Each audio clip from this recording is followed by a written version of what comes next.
Well, it is the next morning after the debate. I didn't get any sleep. I was up late. I did a live stream, and I had a hello everybody, by the way, and thank you for joining me. Um, I am cold this morning. It is chilly. Anyway, by the time I get this loaded up, it's going to be evening because I'm doing a little intro here, and I'm going to obviously, this is going to be the live debate footage. A little heads up. Uh, I had fallen asleep last night, and then I got up. It was, I dozed off, rather. I just dozed off, I guess, like a cat nap. And then I get up and I start getting ready to go live. And I had a few little quirks getting started, a little bit of a rough start, and I had muted my mic. So there was two breaks in the debate. So the first break, I start yapping and then realize my mic is muted, which is hysterical. Maybe it's for maybe not quite a minute, maybe a minute, if that. Not, it's I find out, I notice it and I fix it, but yeah. I had a little bit of hiccup. Other than that, it went pretty good. I guess. I'm still new to this whole live thing, and I didn't put the title in. I had to go back, and I didn't even have time last night to, like I said, I had just woke up from a nap or dope cat nap, and I was supposed to put in the title. I didn't get a chance to finish my thumbnail. I just ran out of time because, yeah, it's called lack of preparing. But hey, you live and learn, right? So I am gonna play the video, so I have all the proper titles this time, and the UCL, I guess it's the URL code. So when you're loading up, it helps with the search engine. So this is pretty much why I'm doing that as well. But before we do that, this is something interesting I'm going to pop up at the beginning. Is Trump on here this morning? On, I guess he's on Fox and Friends. And let's hear what he has to say. You feel about the night? 105 minutes long. You've done this before. I think your eighth one. What is your review of your performance? Well, I looked at the poll numbers. I listened to Harold Ford. I don't know what he was watching because I think he wasn't watching the debate that I was in yesterday. I think we did great. It was 3-1. It was a rigged deal, as I assumed it would be, because when you looked at the fact that they were correcting everything and not correcting with her, and we knew it when it was 100% good coverage for her over the last month or last year. I looked at it, and only bad coverage of me, no matter what. The press is so dishonest in this country, it's amazing. Now, I didn't mind because, frankly, I knew I was pretty sure that's what they would do. CNN was much more honorable. The debate we had with Biden was a much more honorably run debate. But this was incredible. I mean, everything, so many things I said were debunked, totally debunked, like Charlottesville. I have a list of 7 different things. And she could say anything she wanted, everything. Every time I spoke and my stuff was right, they'd correct you. I thought it was terrible from the standpoint of ABC. They're the most dishonest, in my opinion, the most dishonest news organization. And that's saying a lot because they're all essentially really dishonest. But I thought I did a great job. It was 3-on-1. And I thought I did a great job. Now, we sent you the polls, but every single poll last night had me winning like 90-10. We had C-SPAN at one point was at 80-20, and I don't know how it finished. That was late last night, so I have no idea. But it was at 80-20. I told that to Brett Baer, and we sent him a lot of polls, and we sent you a lot of polls this morning. And every single poll had us winning by a lot, despite the fact that it was an unfair debate, obviously, and it was a 3-on-1. And that's okay. I've had worse odds in my life. I've had it before, but never so obvious. A lot of people are very angry about it. You know, you have corrupt news organizations. You have a lot of bad people. It's amazing in that business. In your business. Yeah, Mr. President, we kind of expected it because when you look at Media Research Center, they said 100% of the stories covered on ABC about Kamala, 100% of the time was positive. 93% of the time when they covered you, it was negative. So it was infuriating to watch them fact check you and not her when she brought up IVF, when she brought up Project 2025 several times, and when she brought up Charlottesville. Here are some of the lies that she said about you. Listen. Detailed and dangerous. They're legally robbing you. And it's happening every time you pay for car insurance. Here's the deal. A big chunk Dangerous plan called Project 2025 that the former president intends on implementing. Couples who pray and dream of having a family are being denied IVF treatments. If Donald Trump were to be reelected, he will sign a national abortion ban. And what did the president then at the time say? There were fine people on each side. On that day, 140 law enforcement officers were injured, and some died. Donald Trump, the candidate, has said in this election there will be a bloodbath if this and the outcome of this election is not to his liking. And the bloodbath, you were talking about the economy. It's a term that's used a lot when people are talking about a bad economy. What's your reaction to why didn't the moderators correct her? Because they're dishonest, and because I think ABC took a big hit last night. I mean, to be honest, they're a news organization. They have to be licensed to do it. They ought to take away their license for the way they did that. Bloodbath was referring to the economy. Everybody loved the term because as soon as they heard the word, it's sort of a vicious word. But referring to the economy, they have created an economy. Bloodbath was the word that I used. And it was fine in that context. And they were trying to make it sound like there was a riot or something, and it was a bloodbath. IVF, I was a leader on IVF, the IVF, which is fertilization. I was a total leader on that. When I first heard about it, like right from the beginning, I was one of the leaders on it. And the Republican Party has been a leader on it. She tried to say it was just the opposite. The whole thing with abortion, what he said, I mean, it was incredible. I think he corrected me 6 times, and each time I was right. I believe each time I was right, didn't correct her at all, and she was saying these things. She was using, like, Charlottesville. She was using Charlottesville, and everybody, you take a look at Laura Ingraham, she did it incredibly.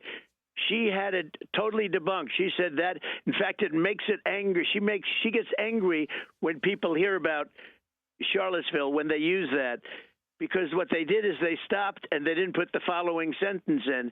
And when they put the last sentence in, when it was all put together, what I said was absolutely perfect.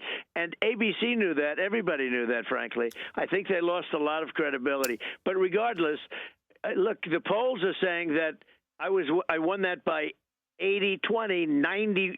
We have one here, 92-7, and I sort of believe that's right. I thought, look, I've been told I'm a good debater. I think it was one of my better debates, maybe my best debate. I think. I don't know. That's why I'm disappointed in this guy, Harold Ford. I don't know if he's still there, but I don't know what he was watching because he was just as dishonest as ABC, in my opinion. Mr. President, I interrupted a moment ago. They just on the face of the Pentagon.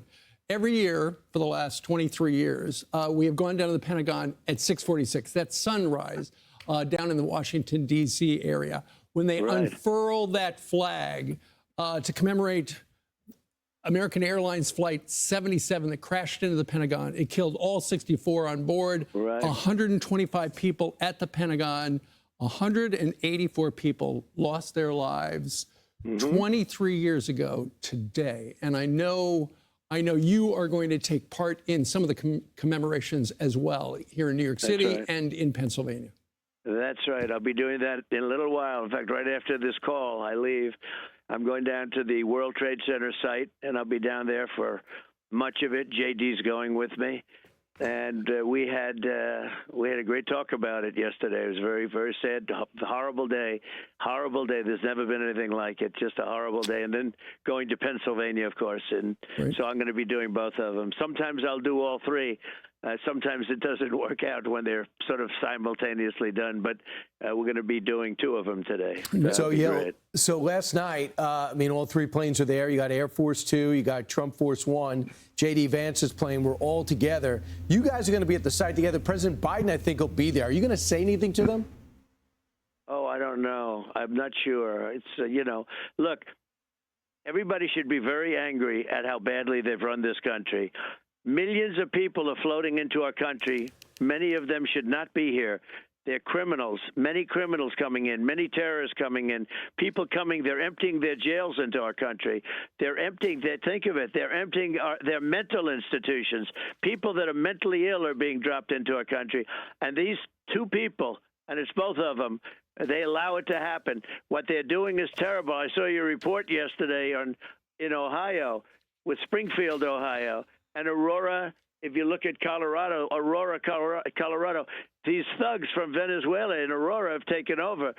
People from Haiti, I guess, have come in illegally, totally come in illegally into our country, and Do you think you made that point last night? Ohio. Do you think you made that? Do you think you made that point last night that you believe the border is directly affecting all these cities and all these towns?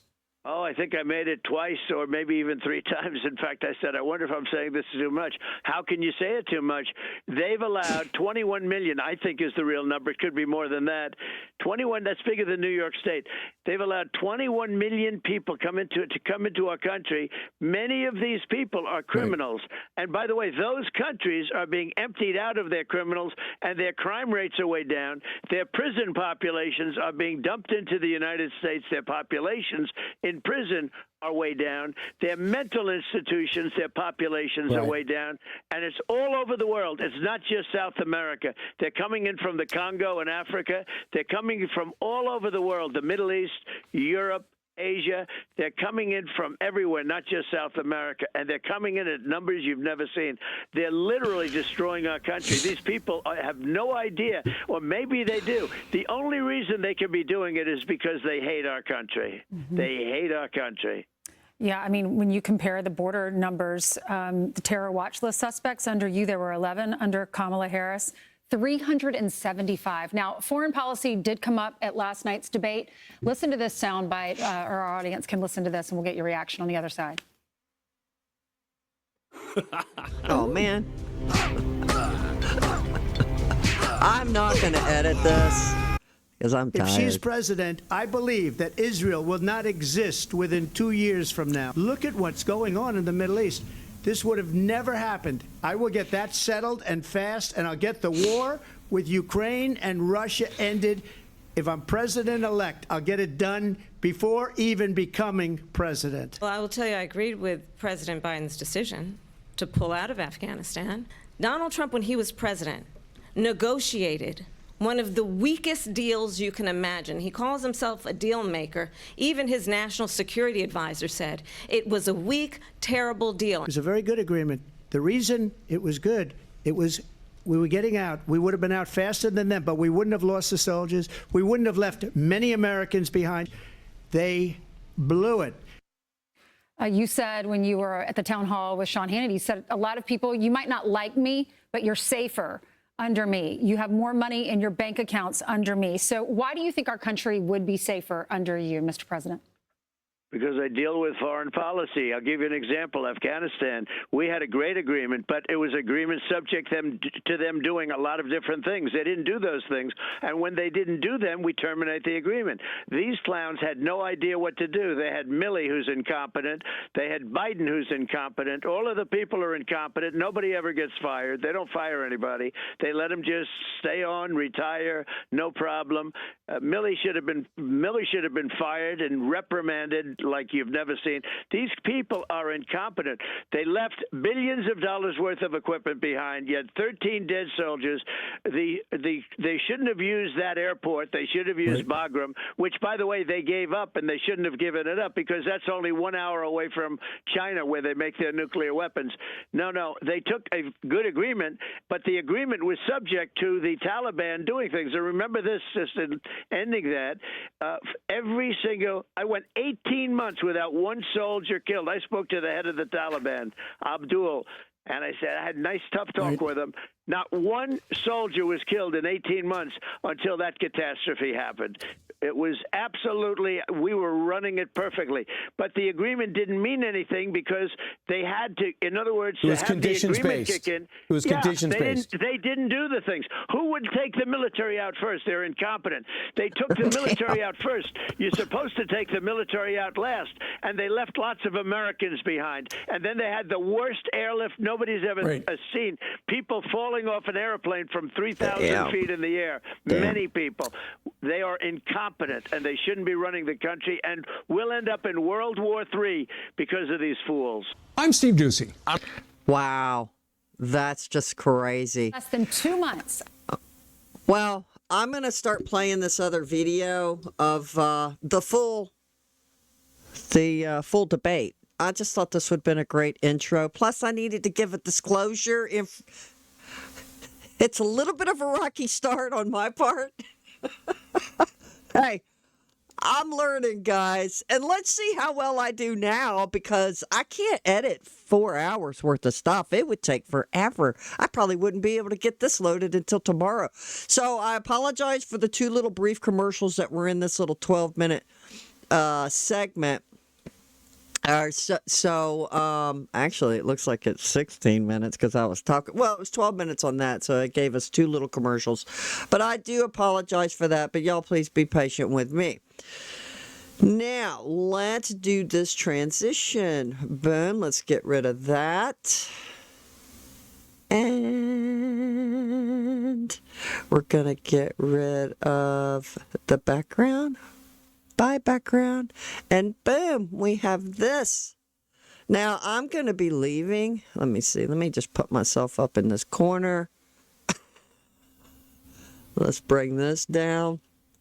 So this is going to be the full thing I did last night, and like I said, at the first break, there's 2 commercial breaks. At the first break, I start talking and then realize my mic is muted. So it's just for maybe not even a minute. But anyway, I do apologize for that. But hey, I'm just your humble little friendly neighborhood fuzzball on YouTube.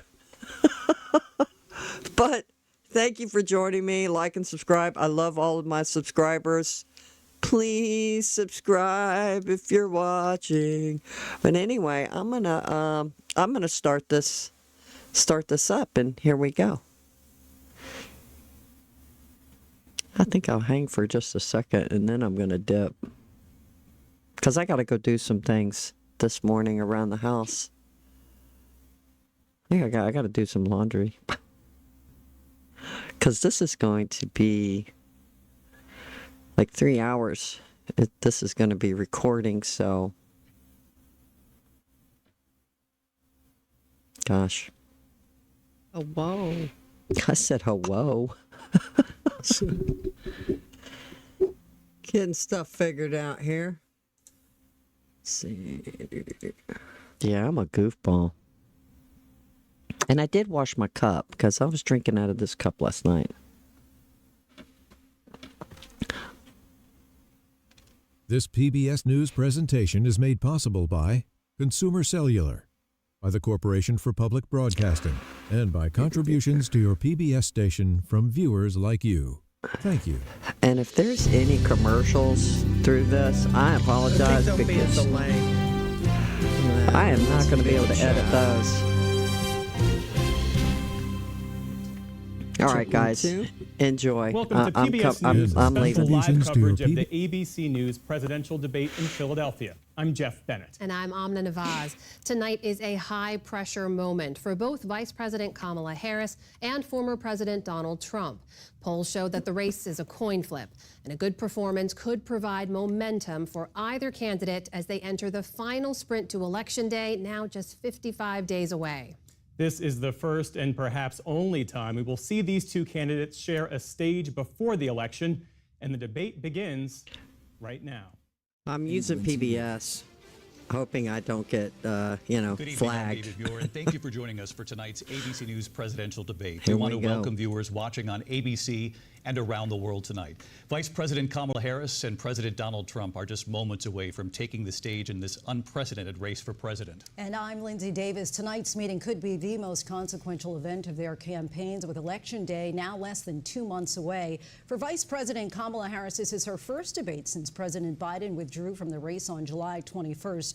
Of course, that decision followed his debate against President Donald Trump in June. Since then, this race has taken on an entirely new dynamic. And that brings us to the rules of tonight's debate. 90 minutes with 2 commercial breaks. No topics or questions have been shared with the campaigns. The candidates will have 2 minutes to answer questions, and this is the clock. That's what they'll be seeing. 2 minutes for rebuttals and 1 minute for follow-ups, clarifications, or responses. Their microphones will only be turned on when it's their turn to speak. No pre-written notes allowed.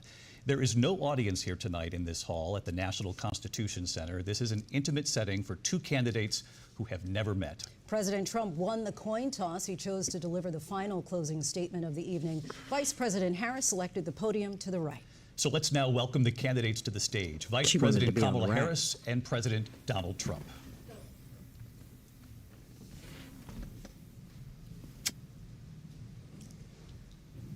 Kamala Harris.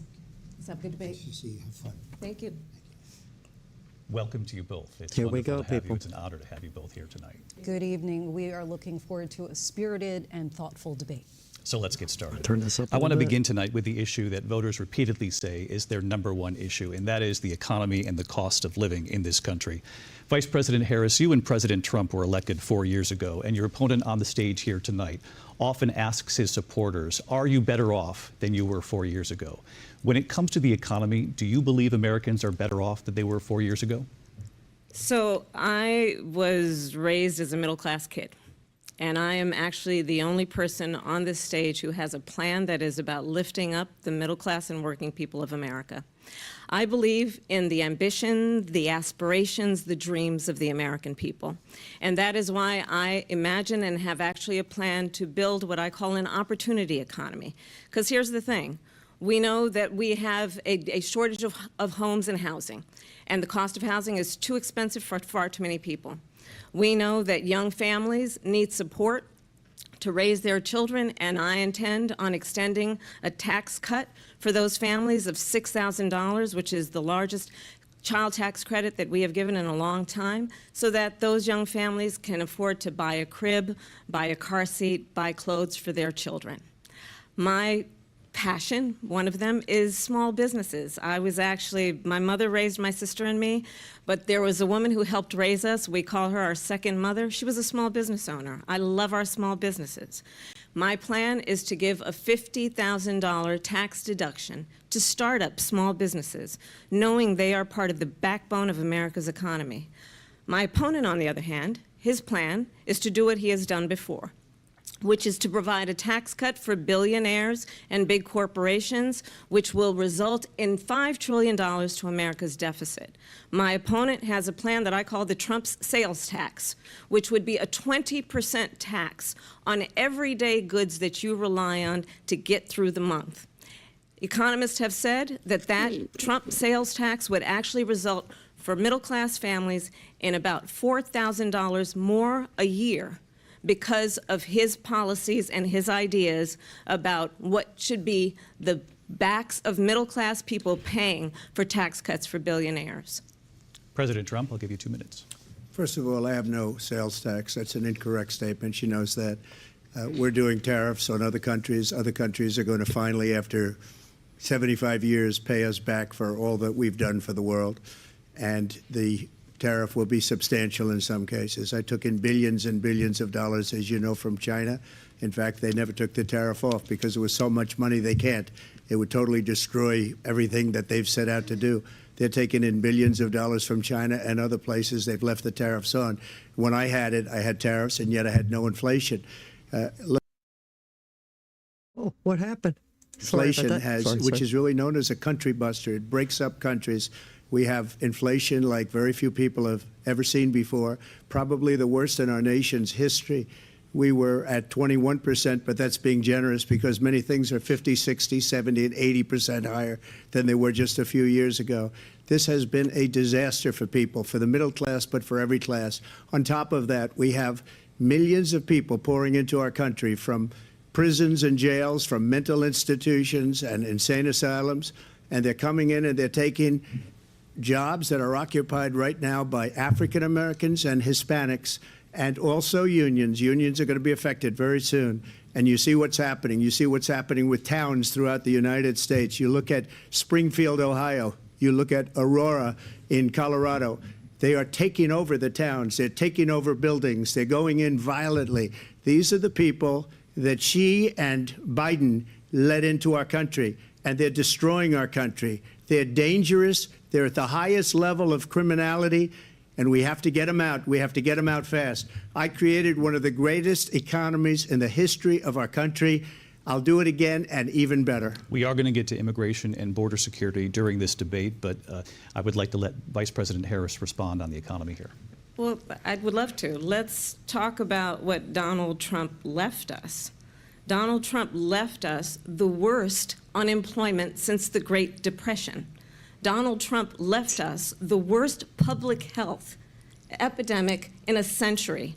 Donald Trump left us the worst attack on our democracy since the Civil War. And what we have done is clean up Donald Trump's mess.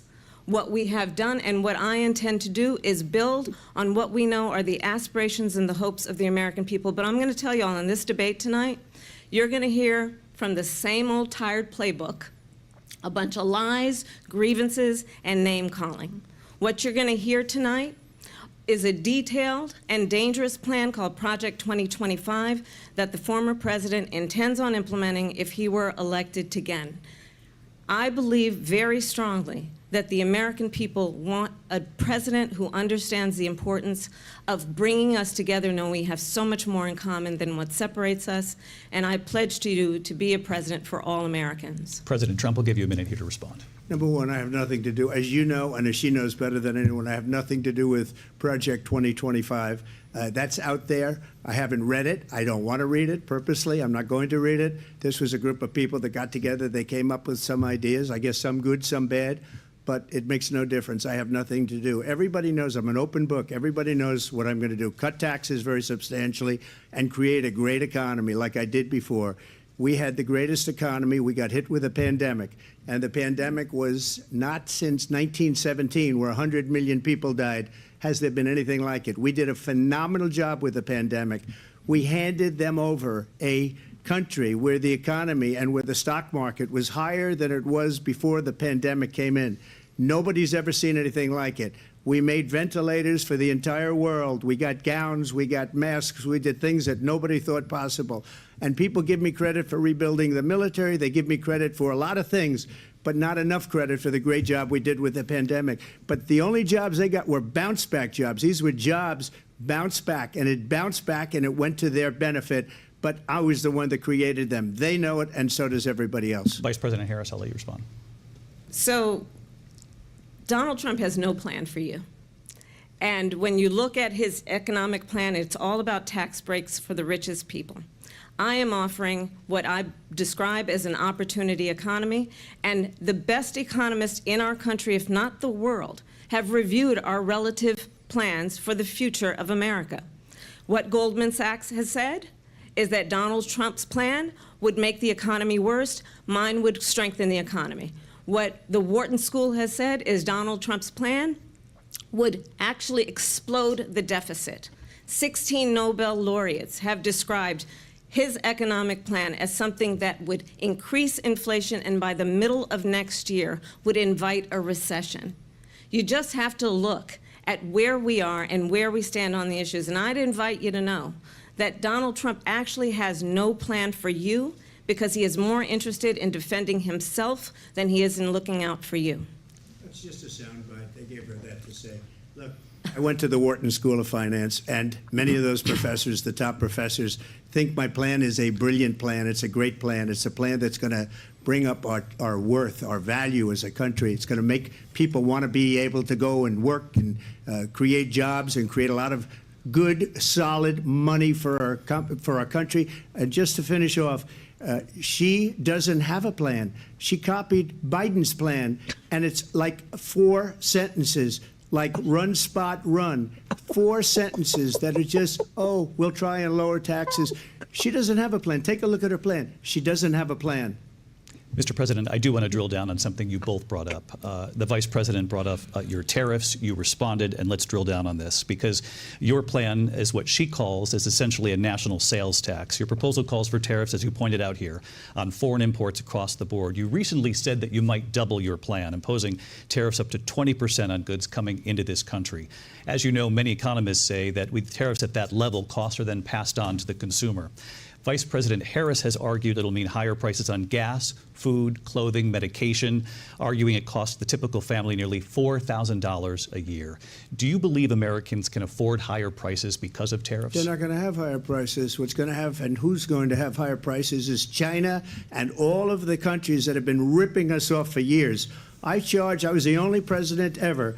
China was paying us hundreds of billions of dollars, and so were other countries. And, you know, if she doesn't like them, they should have gone out and they should have immediately cut the tariffs. But those tariffs are there 3.5 years now under their administration. We are going to take in billions of dollars, hundreds of billions of dollars. I had no inflation, virtually no inflation. They had the highest inflation perhaps in the history of our country, because I've never seen a worse period of time. People can't go out and buy cereal or bacon or eggs or anything else. The people of our country are absolutely dying with what they've done. They've destroyed the economy. And all you have to do is look at a poll. The polls say 80 and 85 and even 90% that the Trump economy was great, that their economy was terrible. Vice President Harris, I do want to ask for your response, and you heard what the president said there, because the Biden administration did keep a number of the Trump tariffs in place. So how do you respond? Well, let's be clear that the Trump administration resulted in a trade deficit, one of the highest we've ever seen in the history of America. He invited trade wars. You want to talk about his deal with China? What he ended up doing is, under Donald Trump's presidency, he ended up selling American chips to China to help them improve and modernize their military, basically sold us out, when a policy about China should be in making sure the United States of America wins the competition for the 21st century, which means focusing on the details of what that requires, focusing on relationships with our allies, focusing on investing in American-based technology so that we win the race on AI, on quantum computing, focusing on what we need to do to support America's workforce so that we don't end up having on the short end of the stick in terms of workers' rights. But what Donald Trump did, let's talk about this, with COVID, is he actually thanked President Xi for what he did during COVID. Look at his tweet. Thank you, President Xi, exclamation point, when we know that Xi was responsible for lacking and not giving us transparency about the origins of COVID.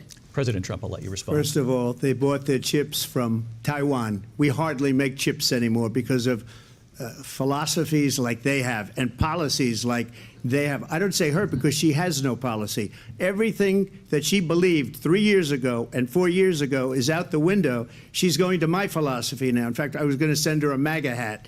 She's gone to my philosophy. But if she ever got elected, she'd change it. And it will be the end of our country. She's a Marxist. Everybody knows she's a Marxist. Her father's a Marxist professor in economics, and he taught her well. But when you look at what she's done to our country, and when you look at these millions and millions of people that are pouring into our country monthly, where it's, I believe, 21 million people, not the 15 that people say, and I think it's a lot higher than the 21. That's bigger than New York State pouring in. And just look at what they're doing to our country. They're criminals. Many of these people coming in are criminals. And that's bad for our economy, too. You know, you mentioned before, we'll talk about immigration later. Well, bad immigration is the worst thing that can happen to our economy. They have, and she has, destroyed our country with policy that's insane. Almost policy that you'd say they have to hate our country. President Trump, thank you. Lindsay? I want to turn to the issue of abortion. President Trump, you've often touted that you were able to kill Roe v. Wade. Last year, you said that you were proud to be the most pro-life president in American history. Then last month, you said that your administration would be great for women and their reproductive rights. In your home state of Florida, you surprised many with regard to your 6-week abortion ban because you initially had said that it was too short. And you said, quote, I'm going to be voting that we need more than 6 weeks. But then the very next day, you reversed course and said you would vote to support the 6-week ban. Vice President Harris says that women shouldn't trust you on the issue of abortion because you've changed your position so many times. Therefore, why should they trust you? Well, the reason I'm doing that vote is because the plan is, as you know, the vote is, they have abortion in the 9th month. They even have, and you can look at the governor of West Virginia, the previous governor of West Virginia, not the current governor, is doing an excellent job, but the governor before, he said the baby will be born and we will decide what to do with the baby. In other words, we'll execute the baby. And that's why I did that, because that predominates, because they're radical. The Democrats are radical in that. And her vice presidential pick, which I think was a horrible pick, by the way, for our country, because he is really out of it. But her vice presidential pick says abortion in the 9th month is absolutely fine. He also says execution after birth. It's execution, no longer abortion, because the baby is born, is okay. And that's not okay with me, hence the vote. But what I did is something for 52 years. They've been trying to get Roe v. Wade into the states. And through the genius and heart and strength of 6 Supreme Court justices, we were able to do that. Now, I believe in the exceptions for rape, incest, and life of the mother. I believe strongly in it. Ronald Reagan did also. 85% of Republicans do. Exceptions. Very important. But we were able to get it, and now states are voting on it. And for the first time, you're going to see, look, this is an issue that's torn our country apart for 52 years. Every legal scholar, every Democrat, every Republican, liberal, conservative, they all wanted this issue to be brought back to the states where the people could vote. And that's what happened. Now, Ohio, the vote was somewhat liberal. Kansas, the vote was somewhat liberal, much more liberal than people would have thought. But each individual state is voting. It's the vote of the people now. It's not tied up in the federal government. I did a great service in doing it. It took courage to do it. And the Supreme Court had great courage in doing it. And I give tremendous credit to those 6 justices. There is no state in this country where it is legal to kill a baby after it's born. Madam Vice President, I want to get your response to President Trump. Well, as I said, you're going to hear a bunch of lies, and that's not actually a surprising fact. Let's understand how we got here.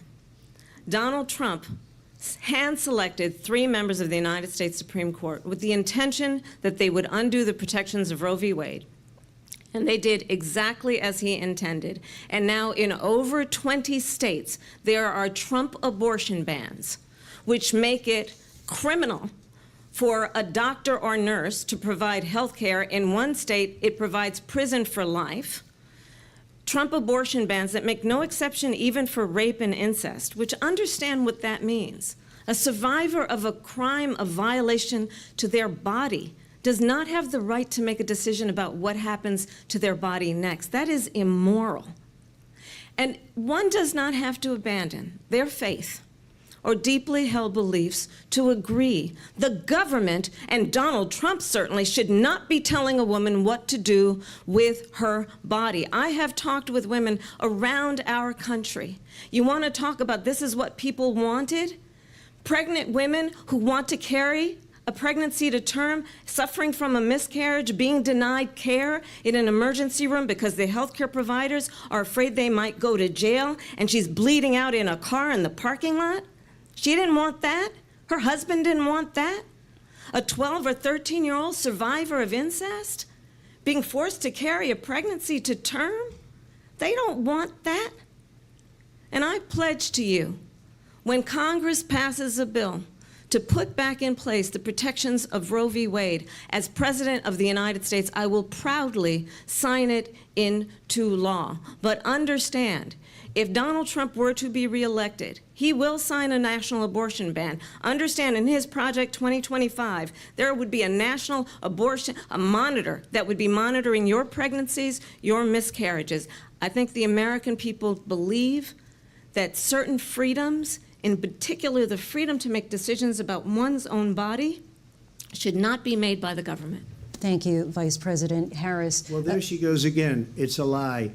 I'm not signing a ban, and there's no reason to sign a ban because we've gotten what everybody wanted. Democrats, Republicans, and everybody else, and every legal scholar wanted it to be brought back into the states, and the states are voting. And it may take a little time, but for 52 years, this issue has torn our country apart, and they've wanted it back in the states. And I did something that nobody thought was possible. The states are now voting. What she says is an absolute lie. And as far as the abortion ban, no, I'm not in favor of abortion ban, but it doesn't matter because this issue has now been taken over by the states. Would you veto a national abortion ban if it came to your desk? Well, I won't have to because, again, two things. Number one, she said she'll go back to Congress. She'll never get the vote. It's impossible for her to get the vote, especially now with the 50-50, and essentially 50-50 in both Senate and the House. She's not going to get the vote. She can't get the vote. She won't even come close to it. So it's just talk. You know what it reminds me of? When they said they're going to get student loans terminated, and it ended up being a total catastrophe. The student loans, and then her, I think probably her boss, if you call him a boss, he spends all his time on the beach. But look, her boss went out and said, we'll do it again. We'll do it a different way. And he went out, got rejected again by the Supreme Court. So all these students got taunted with this whole thing about this whole idea. And how unfair that would have been, part of the reason they lost, to the millions and millions of people that had to pay off their student loans. They didn't get it for free. But they were saying it's the same way that they talked about that they talk about abortion. But if I could just get a yes or no, because your running mate, J.D. Vance, has said that you would veto it if it did come to your desk. Well, I didn't discuss it with J.D. In all fairness, J.D., and I don't mind if he has a certain view, but I think he was speaking for me, but I really didn't. Look, we don't have to discuss it because she'd never be able to get it, just like she couldn't get student loans. They couldn't get student loans. They didn't even come close to getting student loans. They taunted young people and a lot of other people that had loans. They can never get this approved. So it doesn't matter what she says about going to Congress. Well, wonderful. Let's go to Congress. Do it. But the fact is that for years they wanted to get it out of Congress and out of the federal government, and we did something that everybody said couldn't be done. And now you have a vote of the people on abortion.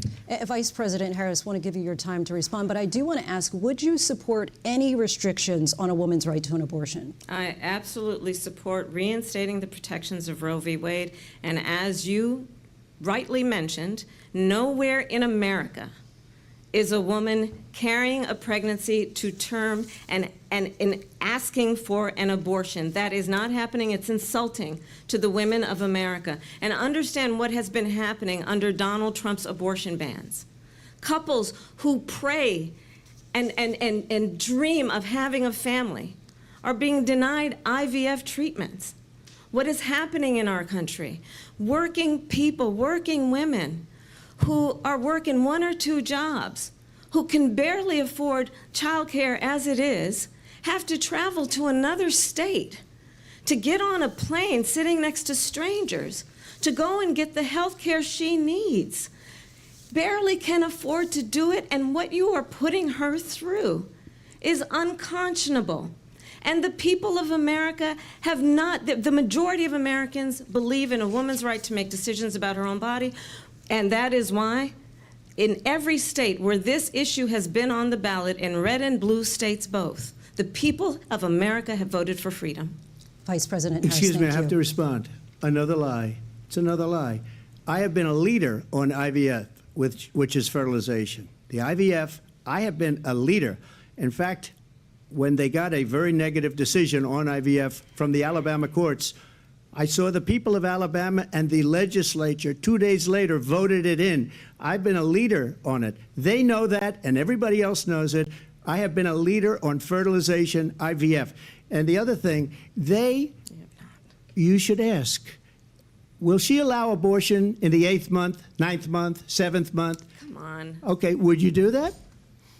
Why don't you ask her Why- that question? why don't you answer That's the problem. question? Would you because veto? under Roe v. Wade, Answer the question, would you veto? you could do abortions in the 7th month, the 8th month, the 9th That's month, not true. and probably after birth. Just look at the governor, former governor of Virginia.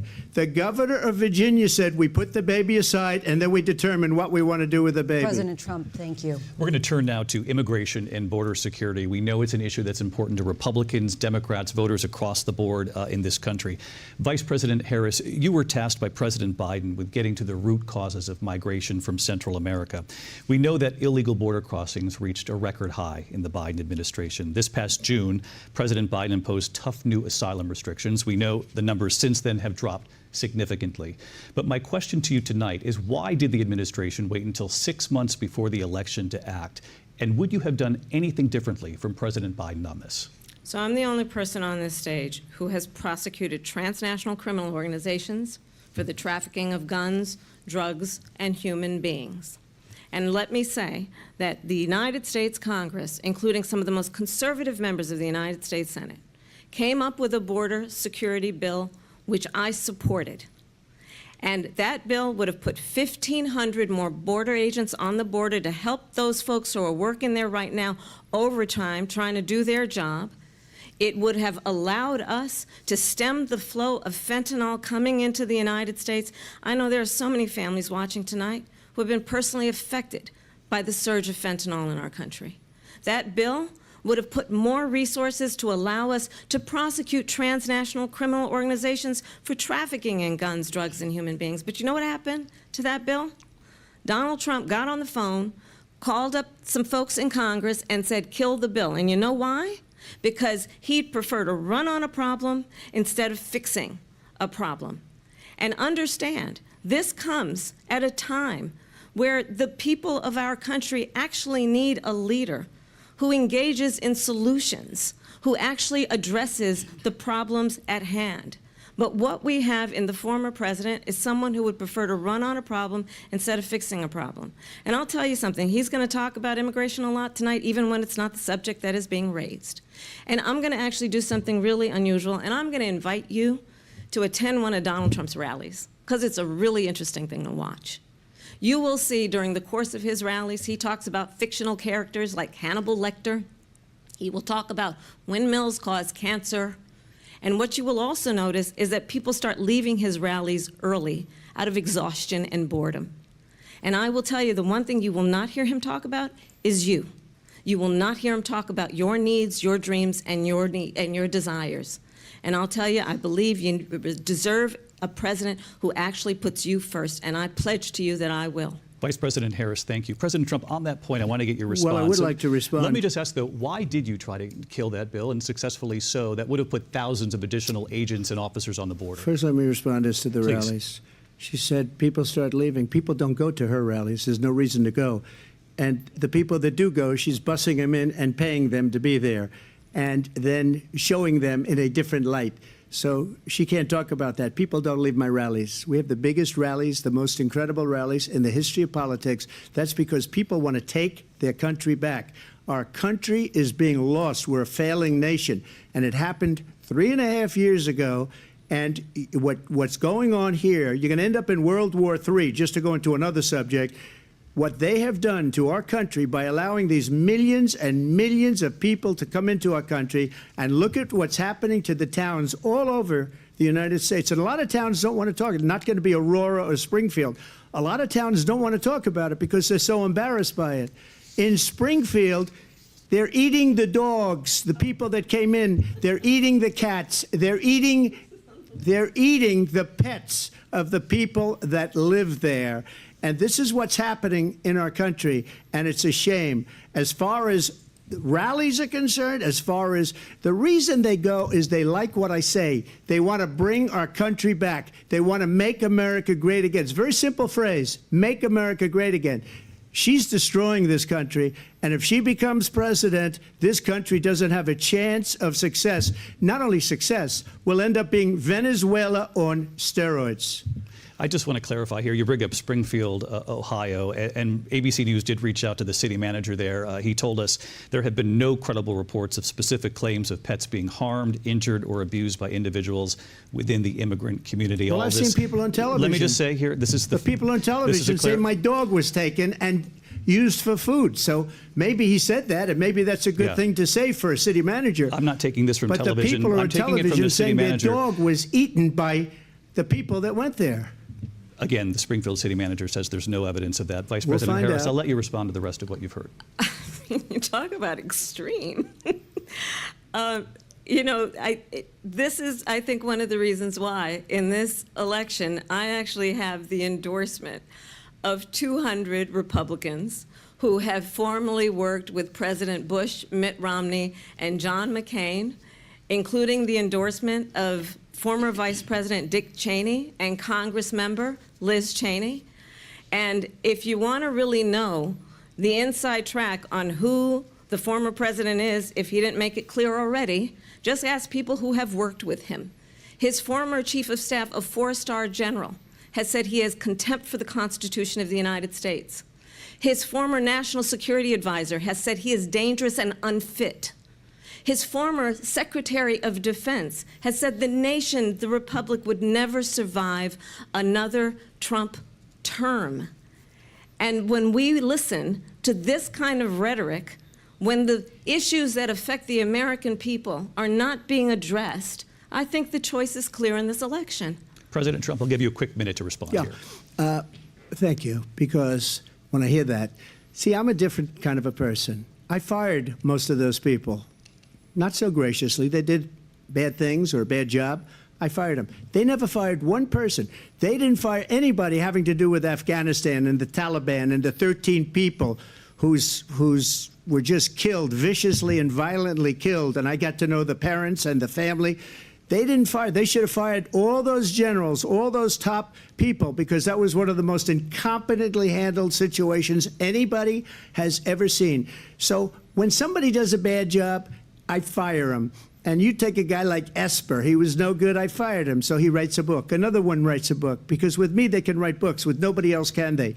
But they have done such a poor job, and they never fire anybody. Look at the economy. Look at the inflation. They didn't fire any of their economists. They have the same people. That's a good way not to have books written about you.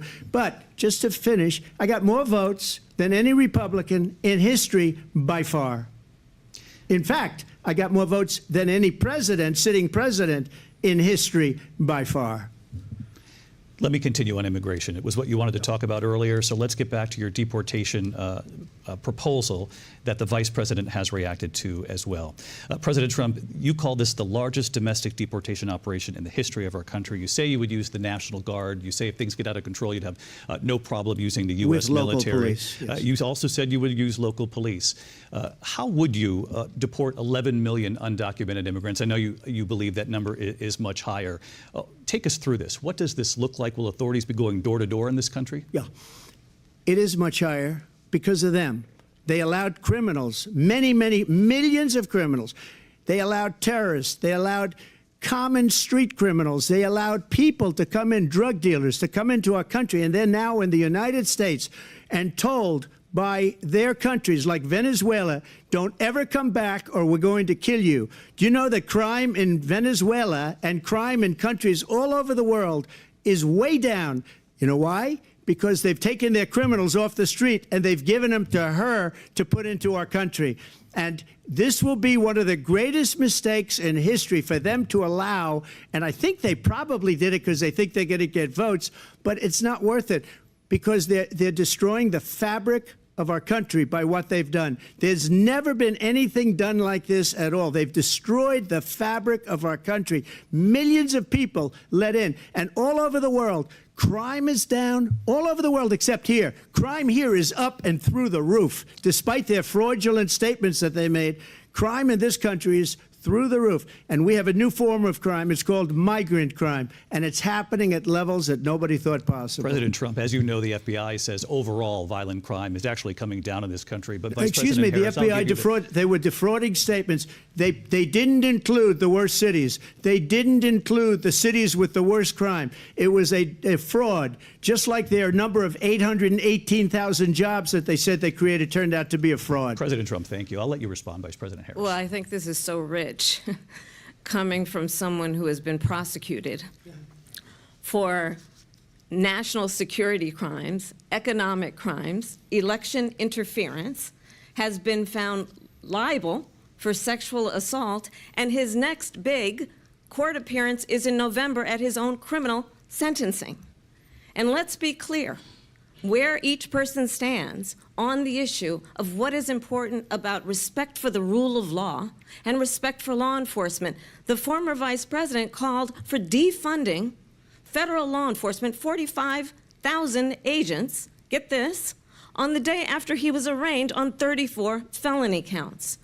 So let's talk about what is important in this race. It is important that we move forward, that we turn the page on this same old tired rhetoric and address the needs of the American people, address what we need to do about the housing shortage, which I have a plan for, address what we must do to support our small businesses, address bringing down the price of groceries. But frankly, the American people are exhausted with this same old tired playbook. Vice President Harris, thank you. Excuse me. Every one of those cases was started by them against their political opponent. And I'm winning most of them, and I will win the rest on appeal. And you saw that with the decision that came down just recently from the Supreme Court. I'm winning most of them. But those are cases, it's called weaponization. Never happened in this country. They weaponized the Justice Department. Every one of those cases was involved with the DOJ, from Atlanta and Fani Willis to the Attorney General of New York and the DA in New York. Every one of those cases. And then they say, oh, he's a criminal. They're the ones that made them go after me. By the way, Joe Biden was found essentially guilty on the documents case. And what happened in my documents case? They said, oh, that's the toughest of them all. A complete and total victory. 2 months ago, it was thrown out. It's weaponization, and they used it, and it's never happened in this country. They used it to try and win an election. They're fake cases. President Trump, thank you. A really quick response here, Vice President Harris, on this notion of weaponization of the Justice Department. Well, let's talk about extreme and understand the context in which this election in 2024 is taking place. The United States Supreme Court recently ruled that the former president would essentially be immune from any misconduct if he were to enter the White House again. Understand, this is someone who has openly said he would terminate, I'm quoting, terminate the Constitution of the United States, that he would weaponize the Department of Justice against his political enemies. Someone who has openly expressed disdain for members of our military. Understand what it would mean if Donald Trump were back in the White House with no guardrails, because certainly we know now the court won't stop him. We know J.D. Vance is not going to stop him. It's up to the American people Vice President to stop Harris, him. Thank you. Lindsay? Vice President Harris, in your last run for president. This is the one that weaponized, not me. She weaponized. I probably took a bullet to the head because of the things that they say about me. They talk about democracy. I'm a threat to democracy. They're the threat to democracy with a fake Russia investigation We do have a lot that went nowhere. We have a lot to get to. Lindsay? Vice President Harris, in your last run for president, you said you wanted to ban fracking. Now you don't. You wanted mandatory government buyback programs for assault weapons. Now your campaign says you don't. You supported decriminalizing border crossings. Now you're taking a harder line. I know you say that your values have not changed. So then why have so many of your policy positions changed? So my values have not changed, and I'm going to discuss every one of at least every point that you've made. But in particular, let's talk about fracking, because we're here in Pennsylvania. I made that very clear in 2020. I will not ban fracking. I have not banned fracking as Vice President of the United States. And in fact, I was the tie-breaking vote on the Inflation Reduction Act, which opened new leases for fracking. My position is that we have got to invest in diverse sources of energy so we reduce our reliance on foreign oil. We have had the largest increase in domestic oil production in history because of an approach that recognizes that we cannot over-rely on foreign oil. As it relates to my values, let me tell you, I grew up a middle-class kid raised by a hardworking mother who worked and saved and was able to buy our first home when I was a teenager. The values I bring to the importance of home ownership, knowing not everybody got handed $400 million on a silver platter and then filed bankruptcy 6 times, is a value that I bring to my work to say we are going to work with the private sector and home builders to increase 3 million homes, increase by 3 million homes by the end of my first term. My work that is related to having a friend when I was in high school who was sexually assaulted by her stepfather. And my focus then on protecting women and children from violent crime is based on a value that is deeply grounded in the importance of standing up for those who are most vulnerable.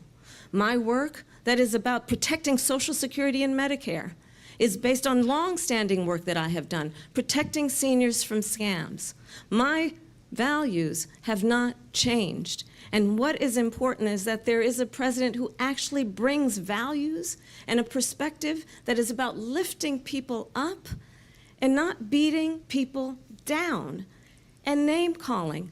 The true measure of the leader is the leader who actually understands the strength is not in beating people down, it's in lifting people up. I intend to be that president. President Trump, your Well, response? first of all, I wasn't given $400 million. I wish I was. My father was a Brooklyn builder, Brooklyn, Queens, and a great father, and I learned a lot from him. But I was given a fraction of that, a tiny fraction, and I built it into many, many billions of dollars, many, many billions. And when people see it, they are even surprised. So we don't have to talk about that. Fracking, she's been against it for 12 years. Defund the police, she's been against that forever. She gave all that stuff up very wrongly, very horribly, and everybody's laughing at it, okay? They're all laughing at it. She gave up at least 12 and probably 14 or 15 different policies. Like, she was big on defund the police. In Minnesota, she went out, wait a minute, I'm talking now, if you don't mind, please. Does that sound familiar? She went out in Minnesota and wanted to let criminals that killed people, that burned down Minneapolis, she went out and raised money to get them out of jail. She did things that nobody would ever think of. Now she wants to do transgender operations on illegal aliens that are in prison. This is a radical left liberal that would do this. She wants to confiscate your guns, and she will never allow fracking in Pennsylvania. If she won the election, fracking in Pennsylvania will end on day one. Just to finish, one thing so important in my opinion. So I got the oil business going like nobody has ever done before. When they took over, they got rid of it, started getting rid of it, and the prices were going up the roof. They immediately let these guys go to where they were. I would have been 5 times, 4 times, 5 times higher, because you're talking about 3.5 years ago. They got it up to where I was because they had no choice, because the prices of energy were quadrupling and doubling. You saw what happened to gasoline. So they said, let's go back to Trump. But if she won the election, the day after that election, they'll go back to destroying our country, and oil will be dead, fossil fuel will be dead, we'll go back to windmills, and we'll go back to solar, where they need a whole desert to get some energy to come out of it. You ever see a solar plant? By the way, I'm a big fan of solar, but they take 400, 500 acres of desert President soil. Trump, we have a These lot are of not good issues things that for we the have to get environment, to. as We're she out of time. understands. Thank you. Lindsay, thank you. We have an election in just 56 days. And I want to talk about the peaceful transfer of power, which, of course, we all know is a cornerstone of our democracy, and the role of a president in a moment of crisis. Mr. President, on January 6th, you told your supporters to march to the Capitol. You said you would be right there with them. The country and the world saw what played out at the Capitol that day, the officers coming under attack. Aides in the West Wing say you watched it unfold on television off the Oval Office. You did send out tweets, but it was more than 2 hours before you sent out that video message telling your supporters to go home. Is there anything you regret about what you did on that day? You just said a thing that isn't covered. Peacefully and patriotically, I said during my speech, not later on. peacefully and patriotically. And nobody on the other side was killed. Ashley Babbitt was shot by an out-of-control police officer that should have never, ever shot her. It's a disgrace. But we didn't do this group of people that have been treated so badly. I ask, what about all the people that are pouring into our country and killing people that she allowed to pour in? She was the border czar, remember that. She was the border czar. She doesn't want to be called the border czar because she's embarrassed by the border. In fact, she said at the beginning, "Oh, I'm surprised you're not talking about the border yet." That's because she knows what a bad job they've done. What about those people? When are they going to be prosecuted? When are these people from countries all over the world, not just South America? They're coming in from all over the world, David, all over the world. And crime rates are down all over the world because of it. But let me just when are those, David, when are those people going to be prosecuted? When are the people that burned down Minneapolis going to be prosecuted? Or in Seattle? They went into Seattle. They took over a big percentage of the city of Seattle. When are those people going to be prosecuted? But let me just ask you. You might ask her that question. You were the president. You were watching it unfold on television. It's a very simple question as we move forward toward another election. Is there anything you regret about what you did on that day? Yes or no? I had nothing to do with that other than they asked me to make a speech. I showed up for a speech. I said, I think it's going to be big. I went to Nancy Pelosi and the mayor of Washington, D.C., and the mayor put it back in writing, as you know. I said, you know, this is going to be a very big rally or whatever you want to call it. And again, it wasn't done by me. It was done by others. I said, I'd like to give you 10,000 National Guard or soldiers. They rejected me. Nancy Pelosi rejected me. It was just 2 weeks ago. Her daughter has a tape of her saying she is fully responsible for what happened. They want to get rid of that tape. It would have never happened if Nancy Pelosi and the mayor of Washington did their jobs. I wasn't responsible for security. Nancy Pelosi was responsible. She didn't do her job. The question was about you as president, not about former Speaker Pelosi, but I do want Vice President Harris to respond here. I was at the Capitol on January 6th. I was the vice president-elect. I was also an acting senator. I was there.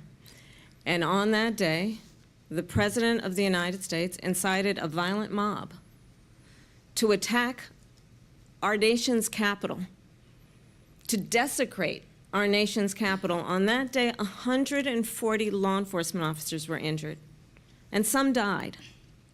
And understand, the former president has been indicted and impeached for exactly that reason. But this is not an isolated situation. Let's remember Charlottesville, where there was a mob of people carrying tiki torches, spewing anti-Semitic hate. And what did the president then at the time say? There were fine people on each side. Let's remember that when it came to the Proud Boys, a militia, the president said, the former president said, stand back and stand by. So for everyone watching who remembers what January 6th was, I say we don't have to go back. Let's not go back. We're not going back. It's time to turn the page. And if that was a bridge too far for you, well, there is a place in our campaign for you to stand for country, to stand for our democracy, to stand for rule of law, and to end the chaos, and to end the approach that is about attacking the foundations of our democracy because you don't like the outcome. And be clear on that point. Donald Trump, the candidate, has said in this election there will be a bloodbath if this and the outcome of this election is not to his liking. Let's turn the page on this. Let's not go back. Let's chart a course for the future and not go backwards to the past. Let me just follow up here. It was a different term, and it was a term that related to energy because they have destroyed our energy business. That was where bloodbath was. Also, on Charlottesville, that story has been, as you would say, debunked.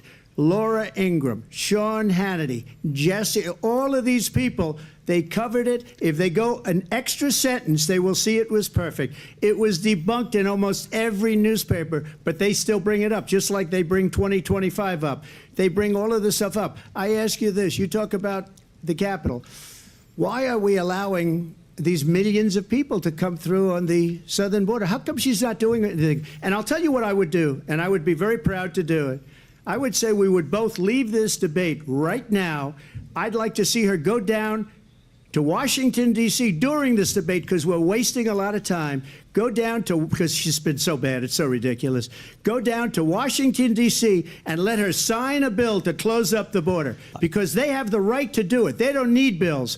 They have the right to do it. The President of the United States, you'll get him out of bed, you'll wake him up at 4 o'clock in the afternoon, you'll say, come on down to the office, let's sign a bill. If he signs a bill that the border is closed, all he has to do is say it to the Border Patrol, who are phenomenal. If they do that, the border is closed. Mr. Those President, people are killing many people, unlike J6. We talked immigration here tonight. I do want to focus on this next issue to both of you, because it really brings us this into focus, truth in these times that we're living in.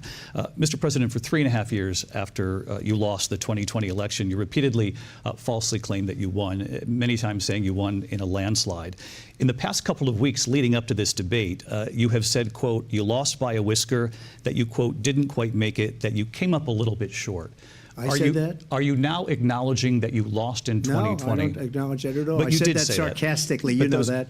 It was said, oh, we lost by a whisker. That was said sarcastically. Look, there's so much proof. All you have to do is look at it. And they should have sent it back to the legislatures for approval. I got almost 75 million votes, the most votes any sitting president has ever gotten. I was told if I got 63, which was what I got in 2016, you can't be beaten. The election, people should never be thinking about it. An election is fraudulent. We need two things. We need walls, and we have to have it. We have to have borders, and we have to have good elections. Our elections are bad. And a lot of these illegal immigrants coming in, they're trying to get them to vote. They can't even speak English. They don't even know what country they're in practically. And these people are trying to get them to vote. And that's why they're allowing them to come into our country. I did watch all of these pieces of video. I didn't detect the sarcasm, lost by a whisker. We didn't quite make it. And we should just point out here as clarification, and you know this, you and your allies, 60 cases in front of many judges, many of them Republican. No judge looked at it. And said they there was said no we didn't have widespread fraud. standing. That's the other thing. They said we didn't have standing, a technicality. Can you imagine a system where a person in an election doesn't have standing? The President of the United States doesn't have standing. That's how we lost. If you look at the facts, and I'd love to have you'll do a special on it. I'll show you Georgia, and I'll show you Wisconsin, and I'll show you Pennsylvania, and I'll show you. We have so many facts and statistics, but you know what? That doesn't matter, because we have to solve the problem that we have right now. That's old news. And the problem that we have right now is we have a nation in decline, and they have put it into decline. We have a nation that is dying, David. Mr. President, thank you. Vice President Harris, you heard the president there tonight. He said he didn't say that he lost by a whisker. So he still believes he did not lose the election that was won by President Biden and yourself. But I do want to ask you about something that's come up in the last couple of days. This was a post from President Trump about this upcoming election just weeks away. He said, when I win, those people who cheated, and then he lists donors, voters, election officials, he says will be prosecuted to the fullest extent of the law, which will include long-term prison sentences. One of your campaign's top lawyers responded saying, we won't let Donald Trump intimidate us. We won't let him suppress the vote. Is that what you believe he's trying to do here? Donald Trump was fired by 81 million people. So let's be clear about that. And clearly he is having a very difficult time processing that. But we cannot afford to have a president of the United States who attempts, as he did in the past, to upend the will of the voters in a free and fair election. And I'm going to tell you that I have traveled the world as Vice President of the United States, and world leaders are laughing at Donald Trump. I have talked with military leaders, some of whom worked with you, and they say you're a disgrace. And when you then talk in this way in a presidential debate and deny what over and over again are court cases you have lost because you did in fact lose that election, it leads one to believe that perhaps we do not have in the candidate to my right the temperament or the ability to not be confused about fact. That's deeply troubling, and the American people deserve better. I'll give you 1 minute to respond, Mr. President. Let me just say about world leaders. Viktor Orban, one of the most respected men, they call him a strong man. He's a tough person, smart, Prime Minister of Hungary. They said, why is the whole world blowing up? 3 years ago it wasn't. Why is it blowing up? He said, because you need Trump back as president. They were afraid of him. China was afraid, and I don't like to use the word afraid, but I'm just quoting him. China was afraid of him. North Korea was afraid of him. Look at what's going on with North Korea, by the way. He said Russia was afraid of him. I ended the Nord Stream 2 pipeline, and Biden put it back on day one, but he ended the XL pipeline. The XL pipeline in our country, he ended that. But he let the Russians build a pipeline going all over Europe and heading into Germany, the biggest pipeline in the world. Look, Viktor Orban said it. He said the most respected, most feared person is Donald Trump. We had no problems when Trump was president, but when this weak, pathetic man that you saw at a debate just a few months ago, that if he weren't in that debate, he'd be running instead of her. She got no votes. He got 14 million votes. What you did, you talk about a threat to democracy. He got 14 million votes, and they threw him out of office. And you know what? I'll give you a little secret. He hates her. He can't stand her. But he got 14 million votes. They threw him out. She got 0 votes. And when she ran, she was the first one to leave because she failed. And now she's running. I don't understand it, but I'm okay with it because your time is I think up. we're going to do very well. We've got a lot more to get to. Turning now to the Israel-Hamas war and the hostages who are still being held, Americans among them. Vice President Harris, in December, you said, quote, Israel has a right to defend itself, but you added, quote, it matters how, saying international humanitarian law must be respected. Israel must do more to protect innocent civilians. You said that 9 months ago. Now an estimated 40,000 Palestinians are dead. Nearly 100 hostages remain.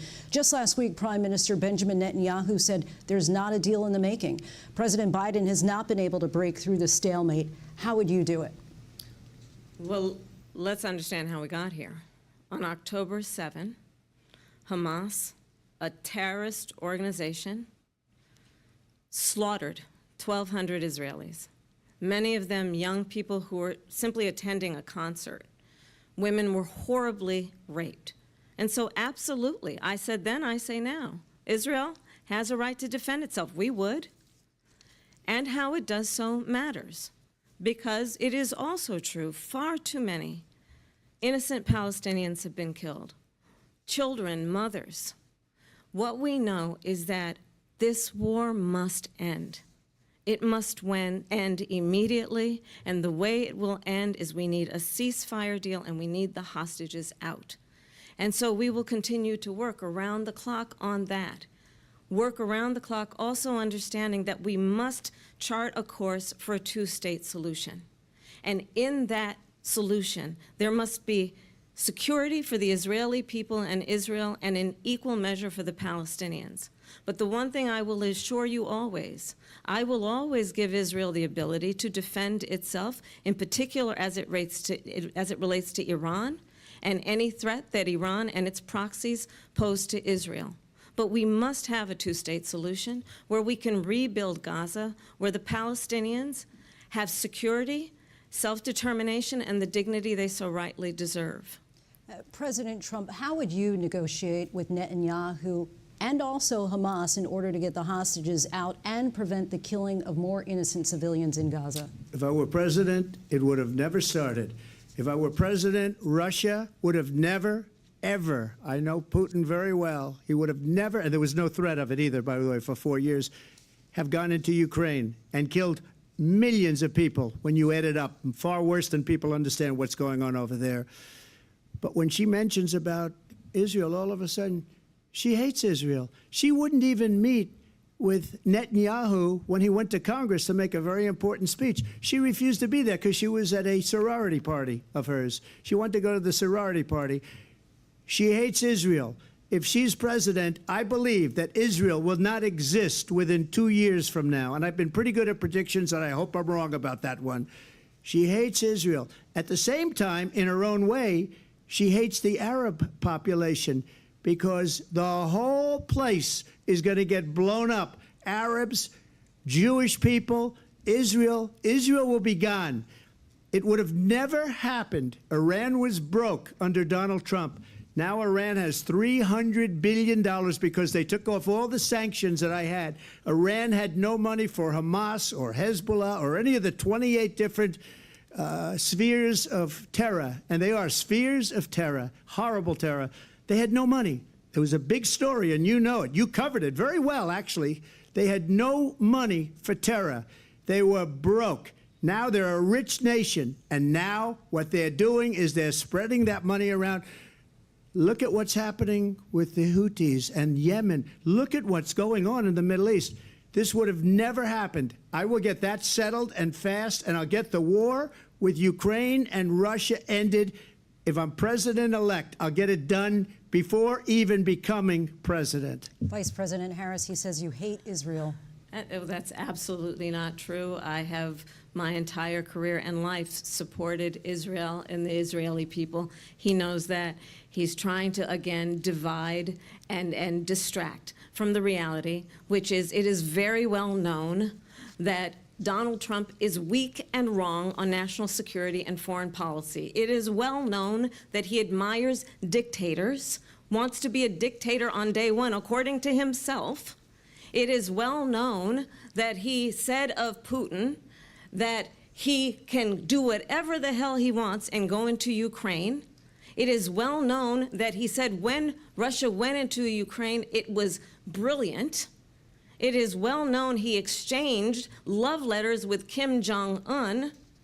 And it is absolutely well known that these dictators and autocrats are rooting for you to be president again because they're so clear. They can manipulate you with flattery and favors. And that is why so many military leaders who you have worked with have told me you are a disgrace. That is why we understand that we have to have a president who is not consistently weak and wrong on Vice national President security, Harris. including the importance of upholding and respecting in highest regard our military. Vice President Harris, thank you. They're the ones, and she's the one that caused it, that's weak on national security by allowing every nation last month for the year, 168 different countries sending people into our country. Their crime rates are way down. Putin endorsed her last week, said, I hope she wins. And I think he meant it, because what he's gotten away with is absolutely incredible. It wouldn't have happened with me. The leaders of other countries think that they're weak and incompetent, and they are. They're grossly incompetent. And I just ask one question. Why does Biden go in and kill the Keystone Pipeline and approve the single biggest deal that Russia's ever made, Nord Stream 2, the biggest pipeline anywhere in the world going to Germany and all over Europe? Because they're weak and they're ineffective. And Biden, by the way, President gets paid Trump, a lot of money. Thank you. We have a lot of issues to get to. We'll be right back with much more of this historic ABC News presidential debate from the National Constitution Center right here in Philadelphia. Back in a moment.